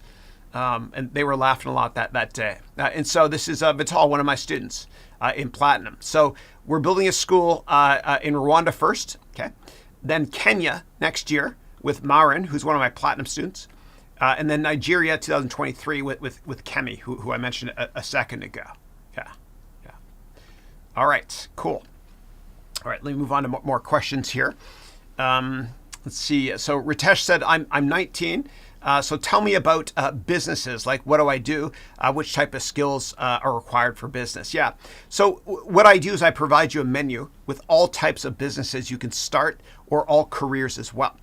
And what I want you to do is I expose you to different types of careers, all types of careers. And I want you to pick the one you're most passionate about. And I'll walk you through that in more detail through our one-on-ones as well, if you're interested, or a group setting if we use Gold. Yeah. All right. Okay. All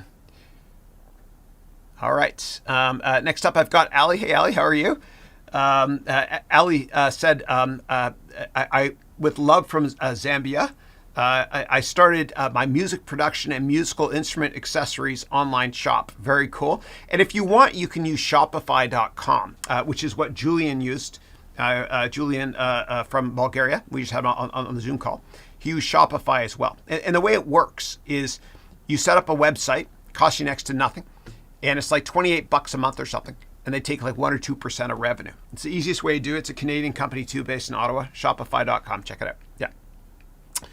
All right, Dinesh, how are you? Dinesh wrote, hello, Chris. Great to see you after a long time. It has been a while. Hope you're doing well. Excellent. We got Mark, who goes by the name of Satons. He's from Detroit. He's in the Platinum program this year.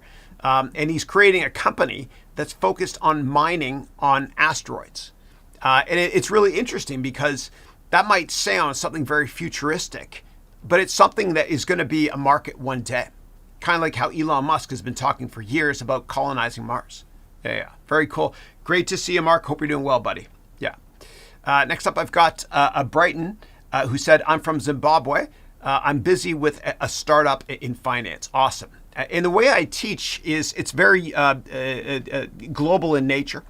Everything I just taught you about finance and accounting, that simplistic, fun example, when I broke up the frame there, it's applicable globally. And so I'm not just U.S. focused.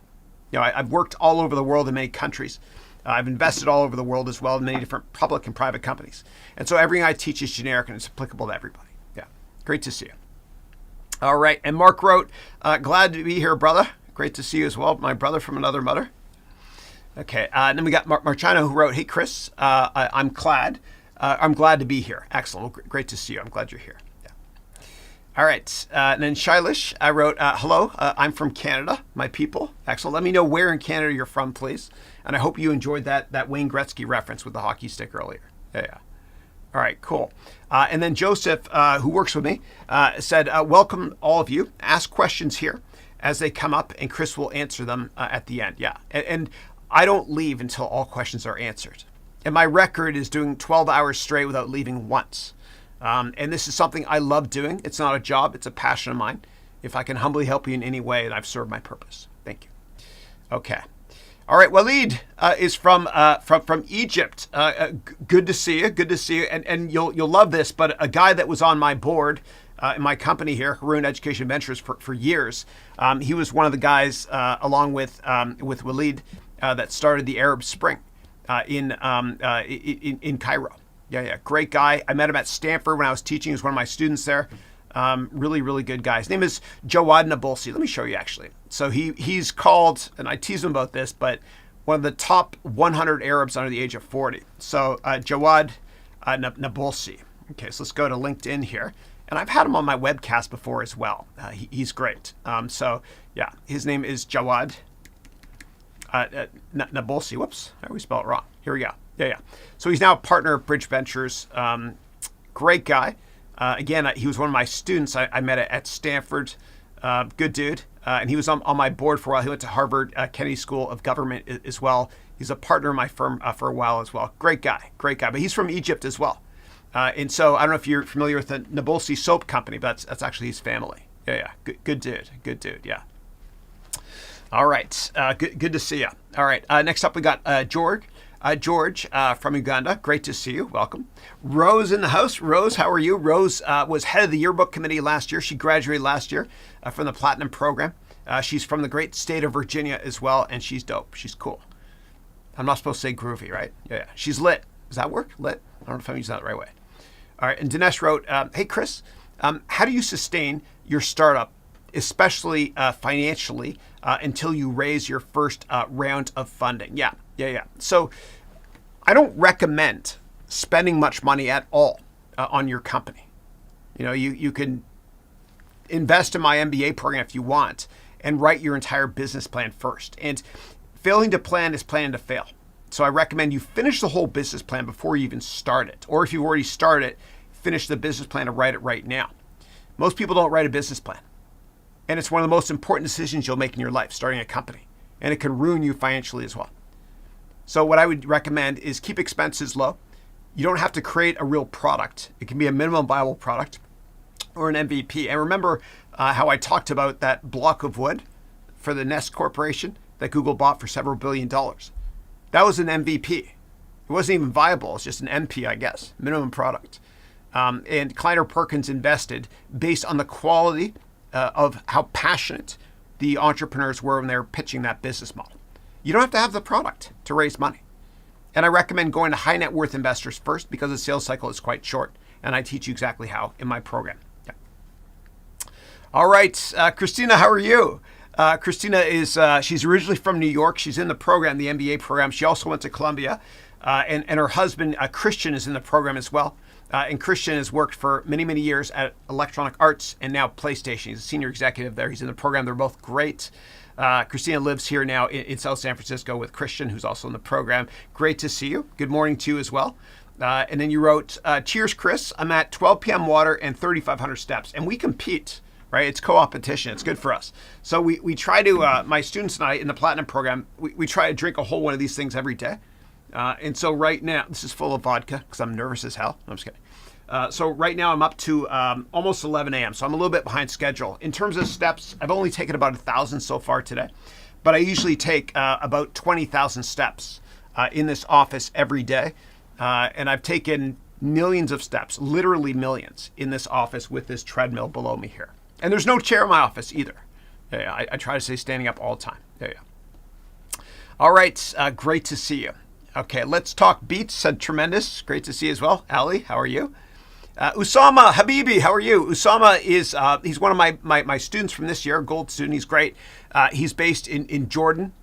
Great to see you, and I hope you can make it. You said you might make it for the December 18th event, and if you make it, I want to introduce you to Zaid and Rana Ayub, great friends of mine that started that restaurant business called Saj, which is, I think they've got like 40 or 50 locations now. They're awesome. They'll be catering that day as well. Yeah.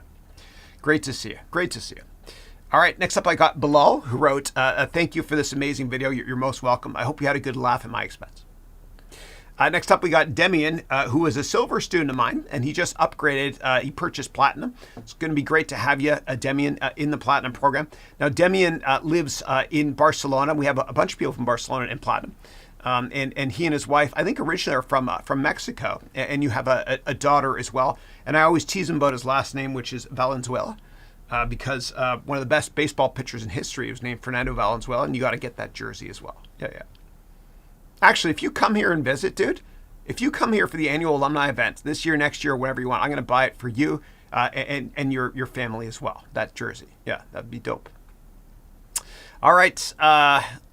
Next up, I've got Ilum, who wrote, thank you for this enriching video. You're most welcome again. I hope you had a good laugh at my expense. And Bilal, you got my humor. Good. That Justin Timberlake joke never gets old. That's right. I was talking about Facebook. Yeah. And the founders. Yeah. Chukwudi, hello. Hope you're doing well as well. Eileen, great to see you again. Eileen Deo Gracias, the most beautiful last name ever. It means thank God. She was on the call earlier today. She wrote, the Haroun MBA course is the best investment I made myself in 2020. Thank you. I learned much beyond my area of expertise. I'm grateful to Chris, my classmates, for this wonderful experience. Thank you. And I'm grateful for you and the classmates as well. And we learn a lot from each other as well in terms of cross-cultural management differences all over the world. And the network is amazing. It really is. Yeah. Great to have you. All right, cool. All right, Usama, good to see you, man. Good to see you. Next up, I've got, let's see here. Prince Anuragi wrote, hi, Chris. Great to see you again. Likewise. Great to see you as well. Yeah. We got Raquel next. So Raquel is actually, speaking of Barcelona, she's graduating this year in the Platinum program. She's from Barcelona. She's amazing. She's great. And so Raquel wrote, hey, Chris, our global MBA family and everybody. I hope all of you are having a great week. Today we have a summary of the interesting HEB MBA classes. Awesome. I hope you enjoyed it. Again, I hope you had a good laugh at my expense. Yeah. I couldn't have planned that better. I didn't plan that. Yeah. Ryan, how are you? Good to see you, Ryan.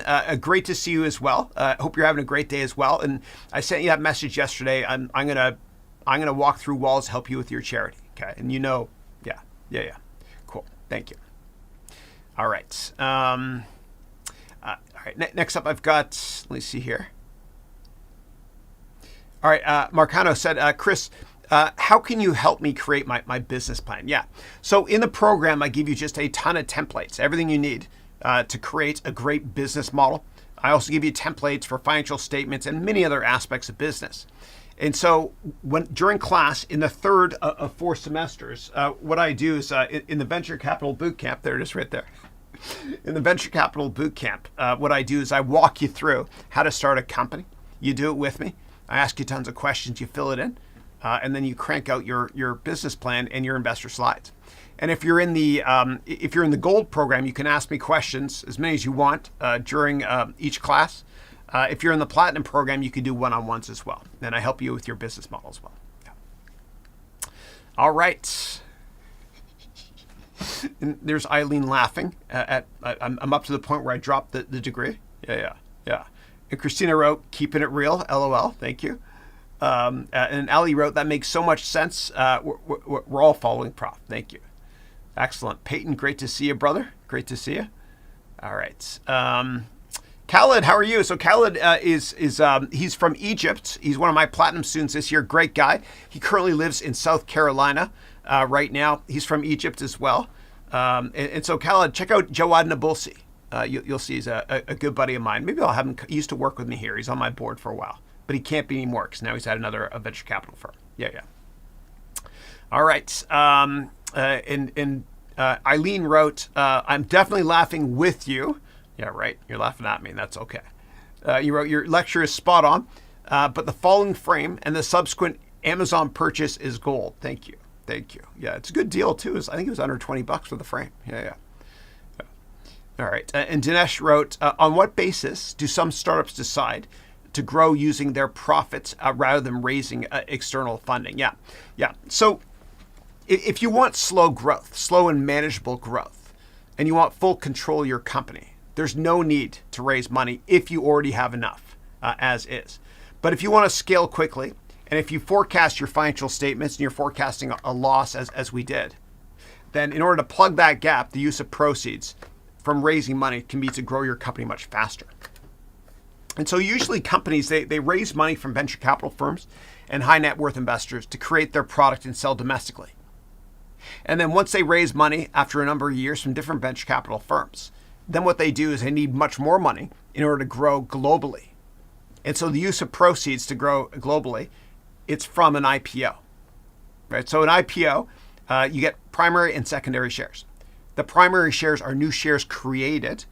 You can sell in the open markets. You can get a lot of money to grow your company globally. And the secondary shares are ones that are sold by people that work at the company as well, and also venture capitalists. So they can kind of harvest their investment, so to speak. Yeah. All right. Okay. Let me scroll down here. And Marcano wrote, I know the feeling. Thank you. Samarth, good to see you. And then Dinesh said, I love the recorded version of the degree program, learning a ton of stuff. I'll definitely upgrade to platinum. Awesome. Thank you. Would love to have you. Thank you. Yeah. And you got nothing to lose, everything to gain, because you've got 93 days between now and February 10th to get your money back. That's how confident I am in this program. Yeah. All right. Next up, Valens, how are you? Valens graduated last year from my MBA program. He lives in New Zealand. He's originally from Indonesia. It's great to see you. It's been a while. Great to see you. I hope you're doing well. And your Prime Minister has certainly done a wonderful job in New Zealand from a COVID protection perspective. Yeah. And so Valens wrote, I was just wondering whether the new options course will be added to the course syllabus and Teachable. Yeah, absolutely, I will. Yeah. So what I'll do is once I upload the videos, which will be around lecture number 85, you'll see. It's going to be a lot, 30 hours of new content probably. Probably in the next couple of weeks. I'll send a mass email out so you'll get it, I promise you. Yeah. Okay. I hope you like it. Yeah. And then Yakam from Nigeria wrote, I'm definitely joining the platinum version in 2022. Awesome. Would love to have you. Thank you. Excellent. Okay. Next up, I've got Anibit Tabasi. And if I'm not pronouncing anyone's names properly, please let me know. Still, when I go out to dinner with my family, they'll page us. They'll say Haroun, party of five. Yeah. But you wrote here, we in African need a reduction in the amount as things are quite challenging here. Yeah. Send me a message to support@harounventures.com, please. Thank you. Next up, Ali wrote, if you already have silver MBA, how much do you pay to upgrade to gold? Yeah. So whatever you paid for it gets deducted. Yeah. That's the discount. Yeah. Okay. And if you have questions about that, also email support@harounventures.com. Thank you. Okay. And Demian said, thank you, Christina, Raquel, and family. Happy to be part of the family. Yeah. Great to see you, buddy. Okay. Thank you, Joseph, for saying I think you're groovy. I appreciate that, brother. Okay, cool. And what I'll do is I'll open up Zoom maybe in a couple of minutes or so. And if anybody wants to join and ask questions and just network with each other, that will be a lot of fun. Okay. All right. All right. And Christina said, thank you so much, Professor Chris. I'm loving that. You're more than welcome. I hope I had you laugh at my expense. Yeah. Okay. All right. So Christina's trying to paste the Zoom link. It's not working because there's some stupid restriction in YouTube. So what I'll do is this. I'll paste it myself. So give me a second. And anybody that wants to join Zoom with us here, we can all chat. It'll be fun to get to network as well. So give me 1 second to set this up. I'm going to go to my calendar. You can't see this, but I'm copying the Zoom link. Give me a second here. All right. Hold on a second. All right. MBA calendar. I can't believe it's mid-November already, man. Okay. Hold on a second, guys. All right. So I'm going to paste the Zoom link. Anybody wants to join, you're welcome to. All right, select all, copy, escape. And now I will paste this in right here. So I'll say to join Zoom now, everyone is welcome to join. Click here. Thanks. Done. Great. Okay. Hopefully that went through. Give me 1 second to check. Hold on. I think it worked. Yeah, it should have worked. If you don't see it, Christina, let me know. But I think it worked. Yeah. All right. Next up, Kim wrote here, are you going to be teaching mergers and acquisitions? Absolutely. We do a lot of case studies on this as well. Real life case studies. Yeah, so absolutely. Yeah. And when it comes to finance as well, I'll teach you how to create financial statements and merger models as well, which I've worked on a lot in my career. Yeah. And when you're merging two companies, it's actually a lot easier than you think. What you do, obviously, is it's not as simplistic as the way I'm going to explain it now, but I'll try to keep it real. So what you do is you add up revenue for both companies, okay? And then once you add up revenue for both companies, then there's what are called synergies, okay? And so synergies mean that there's a lot of duplication. So you don't need to have two CMOs, chief marketing officers. You can get rid of one, okay? Or give them a good package to leave. You don't need two VPs of engineering or head of R&D, right? You don't need two CFOs. And so what happens is you cut away a lot of stuff in the middle, and so it goes right to the bottom line. And so a good deal is accretive to earnings. It makes it go up. A bad deal obviously doesn't. And what happens quite often, and I explain this in a lot of detail in the program, is a big tech company that's trading at, say, 12 times earnings. Sometimes they'll buy a company, a domestic company in the United States, that is trading at 50 times earnings. And it's accretive to earnings right away, meaning it helps their earnings and makes their multiple go down, the acquiring company, because these big tech companies, they have distribution channels globally. And the best example I can give you is Coca-Cola. When they bought Dasani water, Coca-Cola ticker KO, when they bought Dasani water, people thought they overpaid for it, right? Because it looked expensive. But it wasn't expensive because Coca-Cola has distribution channels all over the world. And so they can sell Dasani water and other beverages everywhere in the world if they want to. They have distribution channels in place to make the deal accretive as opposed to dilutive. And I talk about that in a lot more detail as well in the MBA program. Give me 1 second, guys. I want to go get my shoes here. Hold on.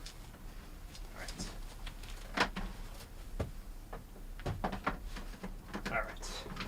Because I stand all day, it's great to have my chaussures on, my shoes. The cheapest Yeezys I could find with paint on the side, but they're cozy. Okay. All right. So next up, I've got here, and join Zoom, guys. I'll let you guys in a second. Hold on 1 second. Okay, good. I see 3 people are trying to get it. Give me 1 second to answer a couple more questions here, and I'll get to you. Okay. Avi Pro, how are you? Oh my God. Avi Pro, it's been years, man. I hope you're doing well. So Avi Pro is a pilot.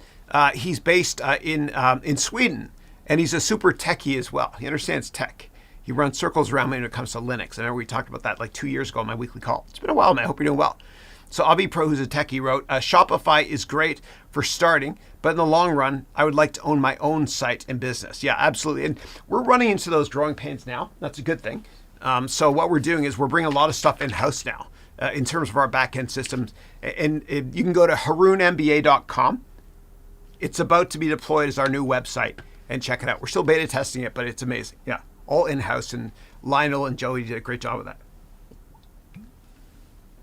All right, great to see you, Avi Pro. Hope you're doing well. I think you mentioned you had a son that was interested in business a while ago too. All right. And Eileen wrote, Chris and Christina, have you guys have to try Peloton.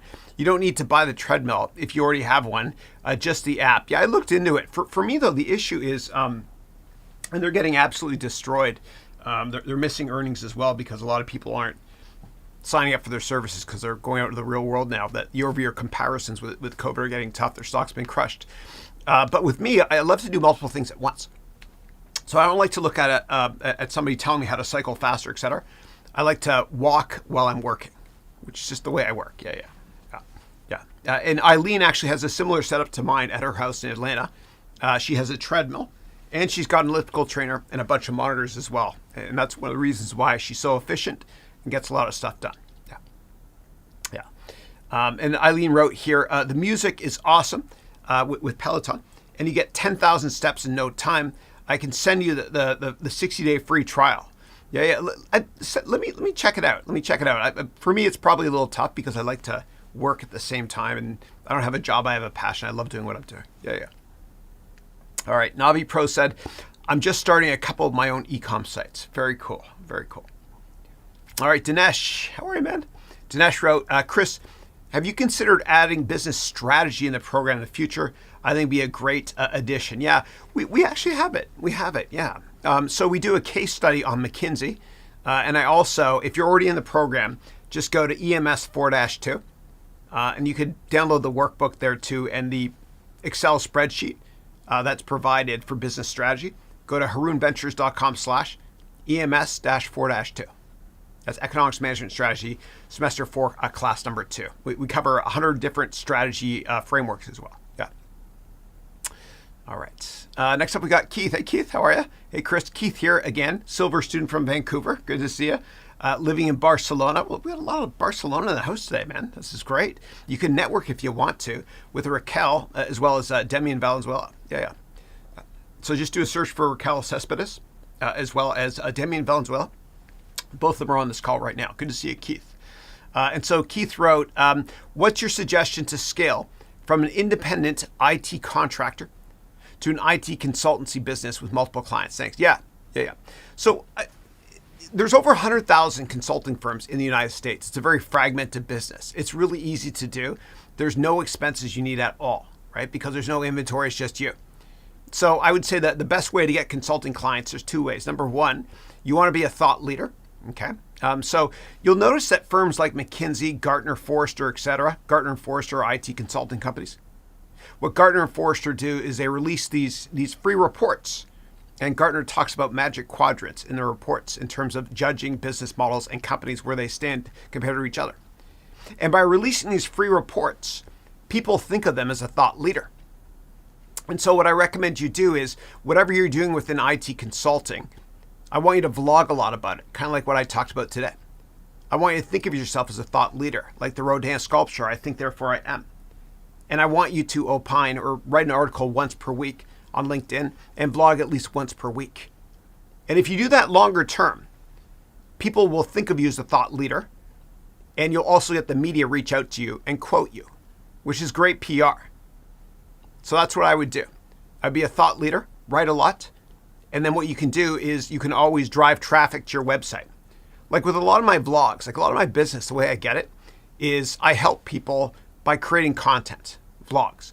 And at the end, there's a carrot, the CTA, call to action, which is come to my website, check out my courses, etc. But if you help people with your social media strategy, which is free, then in the long run, give and you'll receive. It's prophetic. It's been true since the beginning of time. So that's one way to think about your IT consulting strategy. A second way is to network like crazy. And I teach you tons of networking tips as well so that you can get customers that way. It works. I promise you it does. I know it because it works for a lot of my students. Yeah. Okay. All right, and then Sky98 wrote, I love you. I love you more. Good to see you. Okay. All right. Okay, cool. So people are joining Zoom. I'll get there 1 second. So Avi Pro, we're almost done with the questions here. I'll transition over there. And if anybody wants to join Zoom, you could see at, just do a Control F and search for my name here, because I posted the Zoom link a couple minutes ago. Okay. Avi Pro, the pilot from Sweden, wrote, Chris, I'm on the edge on the platinum or gold, but how things have turned out at my aviation situation, I'm on a tight budget, along with my age of 50 or more. You're just a kid, man. Please, I'm almost there. You wrote, not sure how the future will turn out. You can reinvent yourself, man. And there's a money back guarantee for the next 92 days if you buy today. And there's also a payment plan as well. You can find out at this web address here. Yeah. Or just sign up for gold and you get the 3 one-on-ones anyway as the bonus. Yeah. All right. Okay. And then you wrote career change at my age, ? Dude, anybody can do it. So, all right. So the average life expectancy globally has increased by 26 years since the 1950s. So you're not 50 years old, man. You're 26. You're 24. You're younger than you think you are. You can change careers anytime you want to. And the average age of somebody starting a company in the United States is over 50 now. And you're a techie as well. You can definitely skill up. There's plenty of things you can do online. I want to help you. So let me know how I can help you. Okay? Yeah. And a lot of people want to start companies, but they don't want their company to find out that they're working at. And so what I recommend doing, if you have the budget for it, is if your company gives you, that's my son here, and this was the COVID graduation. Watch this. So I had him take his mask off for a second. Yeah. They do graduation from the 5th grade for some reason here in America. Yeah, he's great. Love him. But you can easily reinvent yourself. And let me help you. Yeah. You can do it. But what I used to do, speaking of cell phones, I almost forgot why I had it in my hand. If you work at a company and they give you one of these things, get another one that looks the same if you have a budget for it.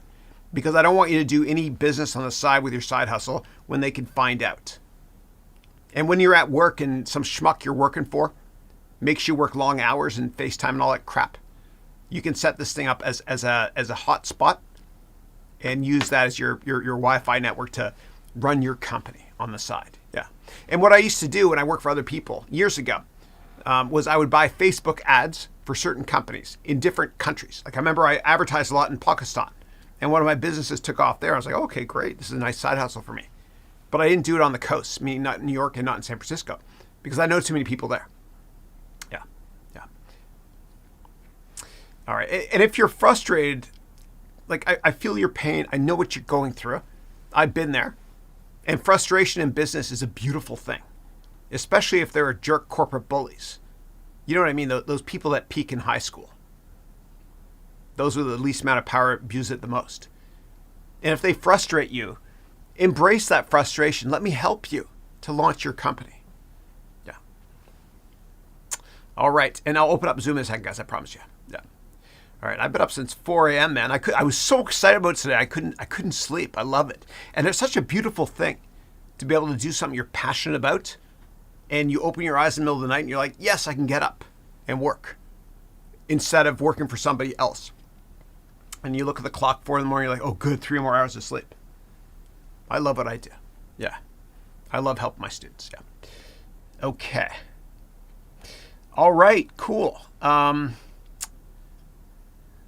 Okay, Dinesh said, I didn't know it's there. Oh, you haven't reached the 4th semester yet in the program. Okay, you're doing silver. Yeah. So jump right now to EMS 4-2. That's Economics Management Strategy, 4th semester class number 2. And you'll see it there. And for anybody else on the call as well, you can come with me to this website and I'll show you what I'm referring to. So if you go to Haroun, educationventures.com, or harounventures.com, same thing, EMS 4-2. Okay, 2. That's Economics Management and Strategy. And right here, you can download, this is version 3.0, this framework if you want to. Okay. And so once you download this framework, it's about 30 megabytes done. It's in a zip file here. Okay. But once you download it, I don't know where it is. Probably at the very top here. Let's see here. Once you download it, you'll see it's one of the many different frameworks I have.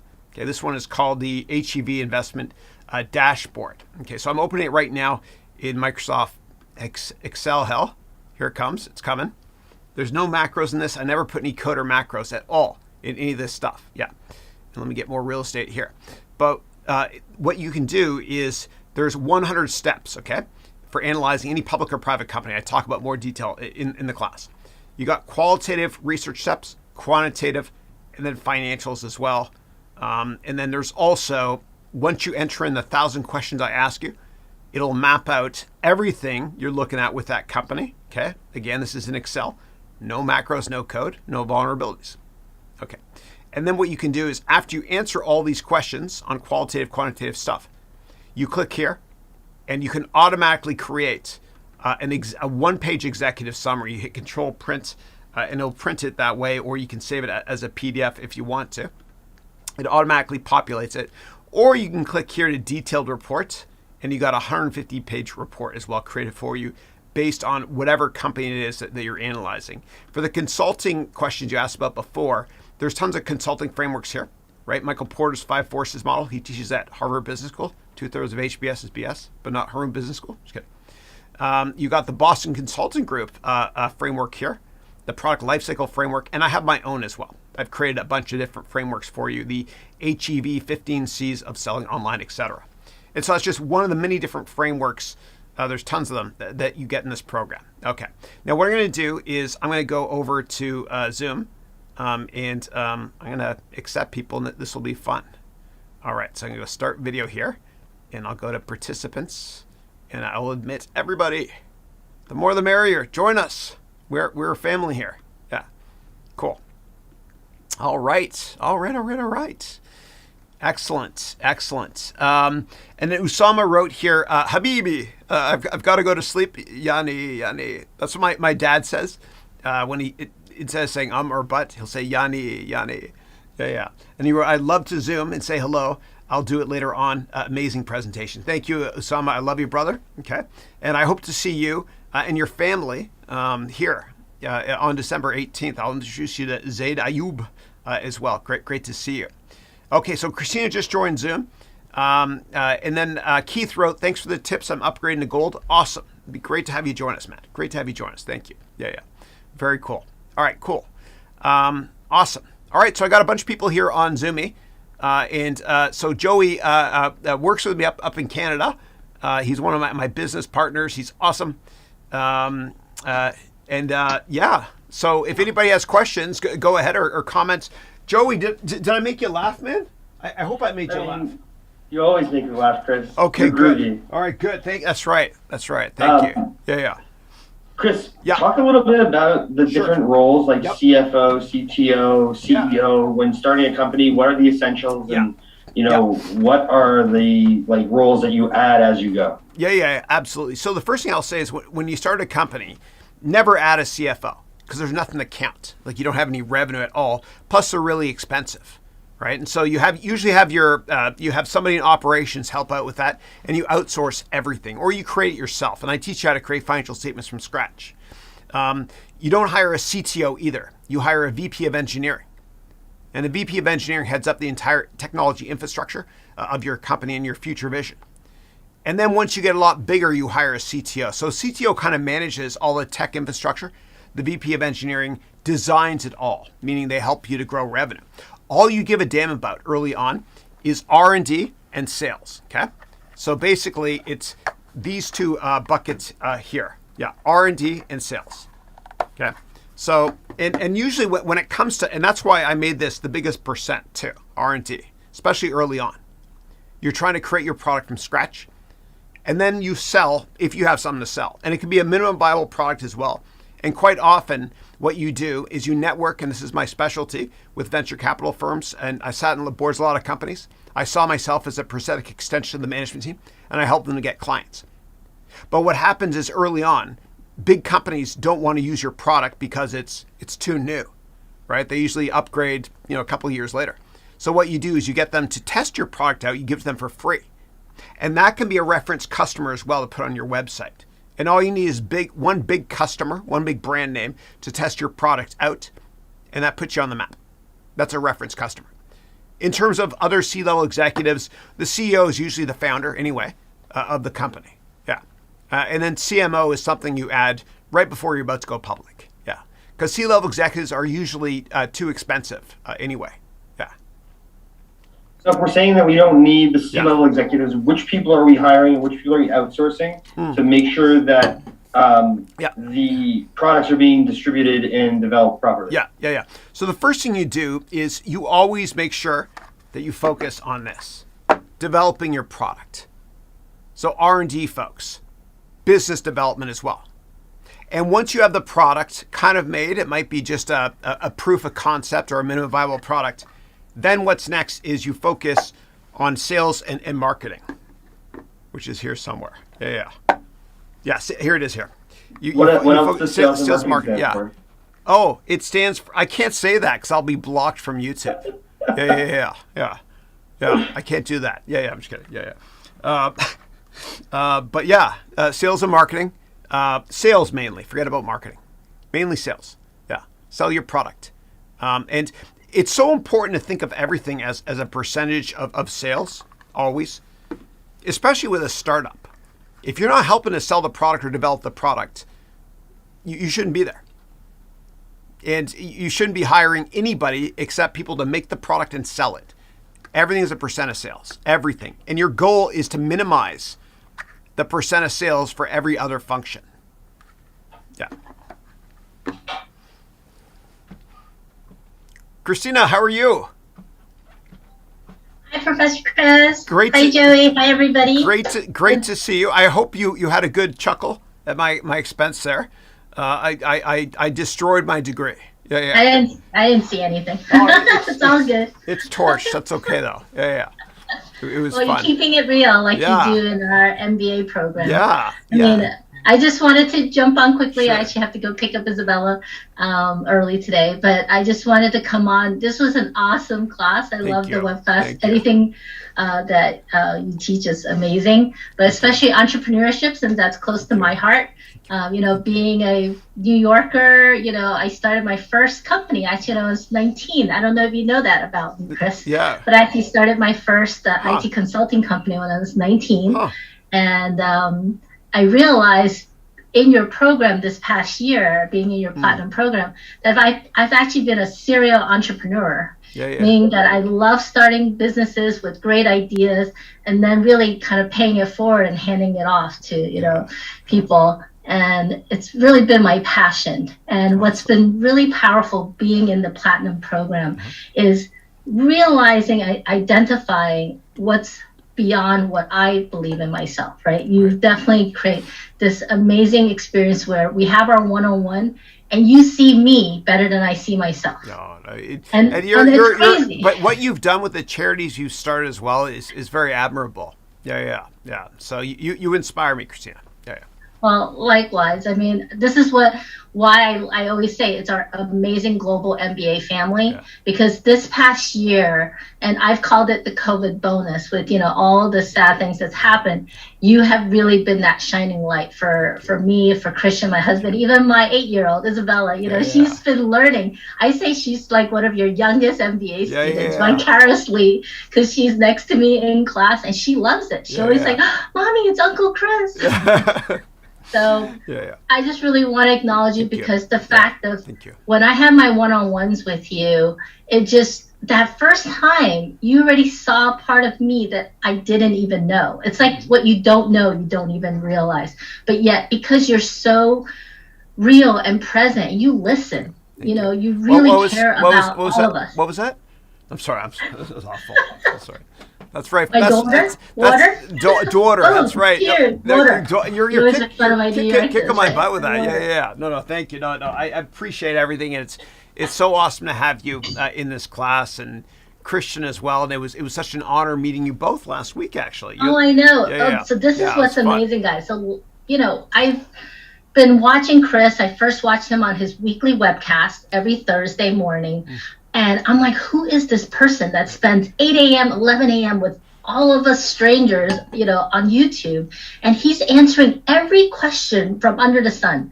And I'm like, I really got to inquire more. And then I, of course, checked out Udemy, and then I went on your website. And then when I did that open house with you last year, it was 12 hours. You only went to the bathroom one time. We're it was. What is he doing? Well, that was before I met you, and we didn't compete. Exactly. We do something called co-opetition. That's right. And that's something that really rings true among our classmates. Yeah. I mean, this, we have a Slack channel, and we get to, being part of Gold and Platinum is really special because we get to attend the classes live, either the time zone 1, 9 a.m. class or the 4 p.m. time zone 2 class. And then we can ask our questions. And as you guys can see, even from today's web class, we're a really close-knit family. We see each other and we're so excited. But you know what's crazy? We've never met each other. But yet I feel like I know all these people around the world. And that's what's really powerful, being able to ask the questions live when we take the class with you, and then we do, because it's very different when you're just doing the replays on Teachable. Versus, that's why, for me, I think I've joined almost every single live class if possible. No, you're great. You're and amazing. Engaging. And part of the reason why I joined both time zones is because of the classmates. No offense, Chris. I love that's good. This is the house of Habibi. Everyone's welcome. So the synergy and the collaborativeness, and we are all each other's biggest cheerleaders. Where we really want all of each other to succeed. I can't wait for Thursday's calls, because recently a lot of our classmates are sharing their business plans now. Right after we did third trimester, you guys. VC Bootcamp is amazing. We were anticipating it all the first half of the year when you guys sign up next year. So for us, being able to be there to see the progression. I love what Eileen shared about how Julian, when he shared about Grizzywear, and now look at it. It's like a real business. It's amazing. And you have product in hand. And if you think about it, it's great. It's within a year, right?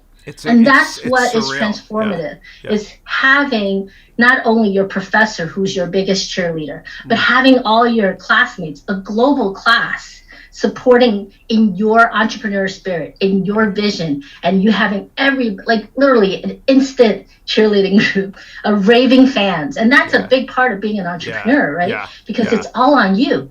You're actually wearing many hats. You're not just the CEO.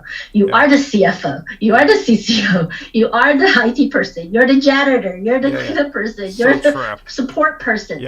You are, and that's the reality of a startup. And we have these master class. Everybody teams up with each other. And the one thing I'll always say, and you're amazing at this, but one thing I say is that with my students, I give you all these frameworks. I can take you to the water, but I can't force you to drink. And you've got to practice all these concepts. You got to practice interviewing with your classmates over Zoom. It's free to do. You got to practice selling. You got to practice creating investment write-ups. You got to practice business strategy and everything. We're all in this together. We're part of a big cohesive group of family, but we have to practice a lot with each other.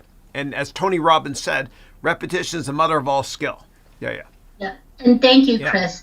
One of the most empowering things you provided, at least for me this year, is being in your platinum program, is that you say, make this program your own. This is your MBA program.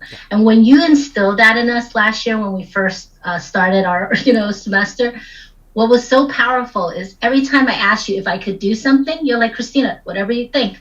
This is your MBA. Take it away. Totally. So Slack, the Slack channel, it was kind of stagnant. And guess what? I said, you know what? I'm a leader. So what do I do? You did exactly what you taught us. Apply it. So I walked into that leadership role because you created the space for us to do that. So I really want to thank you because you really have created such an ecosystem of excitement, of edutainment, of all of us wanting to grow and learn and collaborate. And you created a really safe environment for all of us to trial and error, right? To throw it out there, try it, see if it sticks. It really rings true because I really see how I've blossomed in this year. I'm really sad that I'm down to 5 weeks, I think, left of this program. Well, thank you for asking. So Christina asked if anybody from Gold and Platinum is on. She asked if we can do monthly calls every Friday for people that graduated. And we're going to do that starting next year as well. Because it's not fair for me, man. I get to know all of you, and I'll miss you guys. You know what I mean? So, yeah. And there's power to that, because when we get to come together, we're stronger, right? There's no I in team. It's really about this community. Yeah. It's really about your net worth. Is your net worth? It's what you've been teaching us from the very beginning. And it's so true, especially as an entrepreneur, guys. Yeah. For all of us, it's not just who we know. It's who all the people we are making a difference in the world with our service, our product, whatever it may be that you're creating in your entrepreneur spirit. Yeah. It's who that can impact down the road. And it's that ripple effect. Yeah. Something we're doing here really can make a difference, across the country and really across the globe. Absolutely. So what you're doing, Chris, with education. I mean, I am such a stand for your mission about bringing education, especially what we're learning. It's not just the MBA. What you teach us in this program is really life skills too. It's really a mindset shift. My favorite thing is, of course, your entrepreneurship pillar of concentration. But I must say, personal growth is right up there. It's fun. And that's what is amazing about your MBA that no other MBA has, is adding that extra layer of the personal growth component, which is so important, especially for an entrepreneur's mindset. Yeah. Having that kind of mindset, being able to be open to realizing who you are, having confidence. On our one-on-ones with you, it really, you saw me better than I saw myself. And you knew me that time for a couple of classes on chat. But you saw through me, and it was so powerful because you made me believe in me even more so. And that's just gold. For any person who wants to accomplish something in your life, you have to have that inner confidence first, so you can shine and you can make the difference with whatever product or service you're trying to offer the world. So I just wanted to jump on and thank you. And if anyone has any questions, especially if you're on the cusp thinking about gold, platinum, or even silver, whatever you may be doing, you can find me. Just look for Christina Hong on LinkedIn, DM me, message me, and, I could do a one-on-one Zoom to help, you guys in any way, because Chris, that's what you taught us, being of service. I have such blessings and gratitude. And I just really want to thank you and our amazing global MBA family. God bless you. We have the best students. Thank you. We do. Thank you. Best family. Thank you so much. And thanks for challenging me too to up my game in terms of steps every day and water. Yeah. Water. Nothing better than water. And better than what? That's my cue. Better than water. Okay. Water. Yeah. And I have to go pick up my daughter. My daughter. Yeah. So that's the New York side of me, guys. I'm now a San Franciscan. I live here in the Bay Area. Excellent. But New York City will always be my hometown. So you can't take out a girl out of you can take a girl out of New York City, but you can't take New York City out of the girl, right? Very cool. Very cool. But thank you so much, Joey, as always. Great to see you, Chris. Great to see you. And I hope I get to see many of you. I will be super still active, even in the 2022 class, if Chris will let me. Of course, please. So I'm honored to have you. Yeah, thank you. Thank you. It's been fun. We're just getting started. This is not the end of the beginning. It's the beginning of the end, or the other way around. You know what I'm talking about. It's only the beginning. Because when you're just one thing, when you're in the course, you're learning so much. You offer so much content, and it's great that we can pick and choose. I mean, for me, I've been fully submerged in the whole 5 pillars of your program, but that's what's exciting, is having that flexibility. So thank you so much. Awesome. Thank you so much, Christine. You inspire me so much. Appreciate it. Thanks. See you tomorrow during MBA office hours. Yep, Gold and Platinum. For sure. Excellent. Thank you. My best to Christian and Isabella too. Okay. Take care. All right. Take care. Thanks. So Christina's husband is named Christian, so nobody forgets her name. And my wife's name is Christine. So we go to parties and nobody forgets our names. But it sucks because I don't remember anybody's name. And so when somebody comes up to my wife, Christine, and I at a party, if I don't know their name, I do this always. I scratch my neck like this, and Christine will automatically introduce herself. And at the end of the night, I've lost 8 layers of skin on my neck. And yeah. Awesome. All right, cool. Well, let me see if anybody else wants to join Zoom with my boy Joey and me here. You can just go to do a search on my name on the YouTube chat. And you'll see the only thing I posted is the Zoom link if you want to join. And let me go through other questions that we have here. Okay. And then CSS wrote, hi there from the East Bay. Okay, cool. You're close by, close to Oakland. Nice. I'm ready to start Platinum. Awesome. Great to have you. And by the way, email me, okay, and remind me you're from the East Bay. Email support@harounventures.com. And I'll send you the link for the museum we rented. We'd love to have you there. Bring your family as well. Have lunch on me. The museum, that will be on December 18th here in the Bay Area at a museum you'll love. Yeah. Cool. Very cool. Great to have you. All right. Chris. Yes, sir. Chris, I was just trying to point out that the students that are your classmates in the MBA fulfill some of the roles that you need in a startup because you don't have the ability to use them, right? Right. Yeah. And so by creating this network of global cohorts, basically, you're able to use some of everybody's knowledge to fulfill the gaps when you're starting a business on your own. Yeah. No, it's great. And people, they help each other out a lot. So we have students that will pitch their business models, and not just during class, but also they'll have their own little mastermind groups on the side. And what they do actually is they have an MBA a happy hour that Christina organizes all over the world every Sunday at 11 a.m.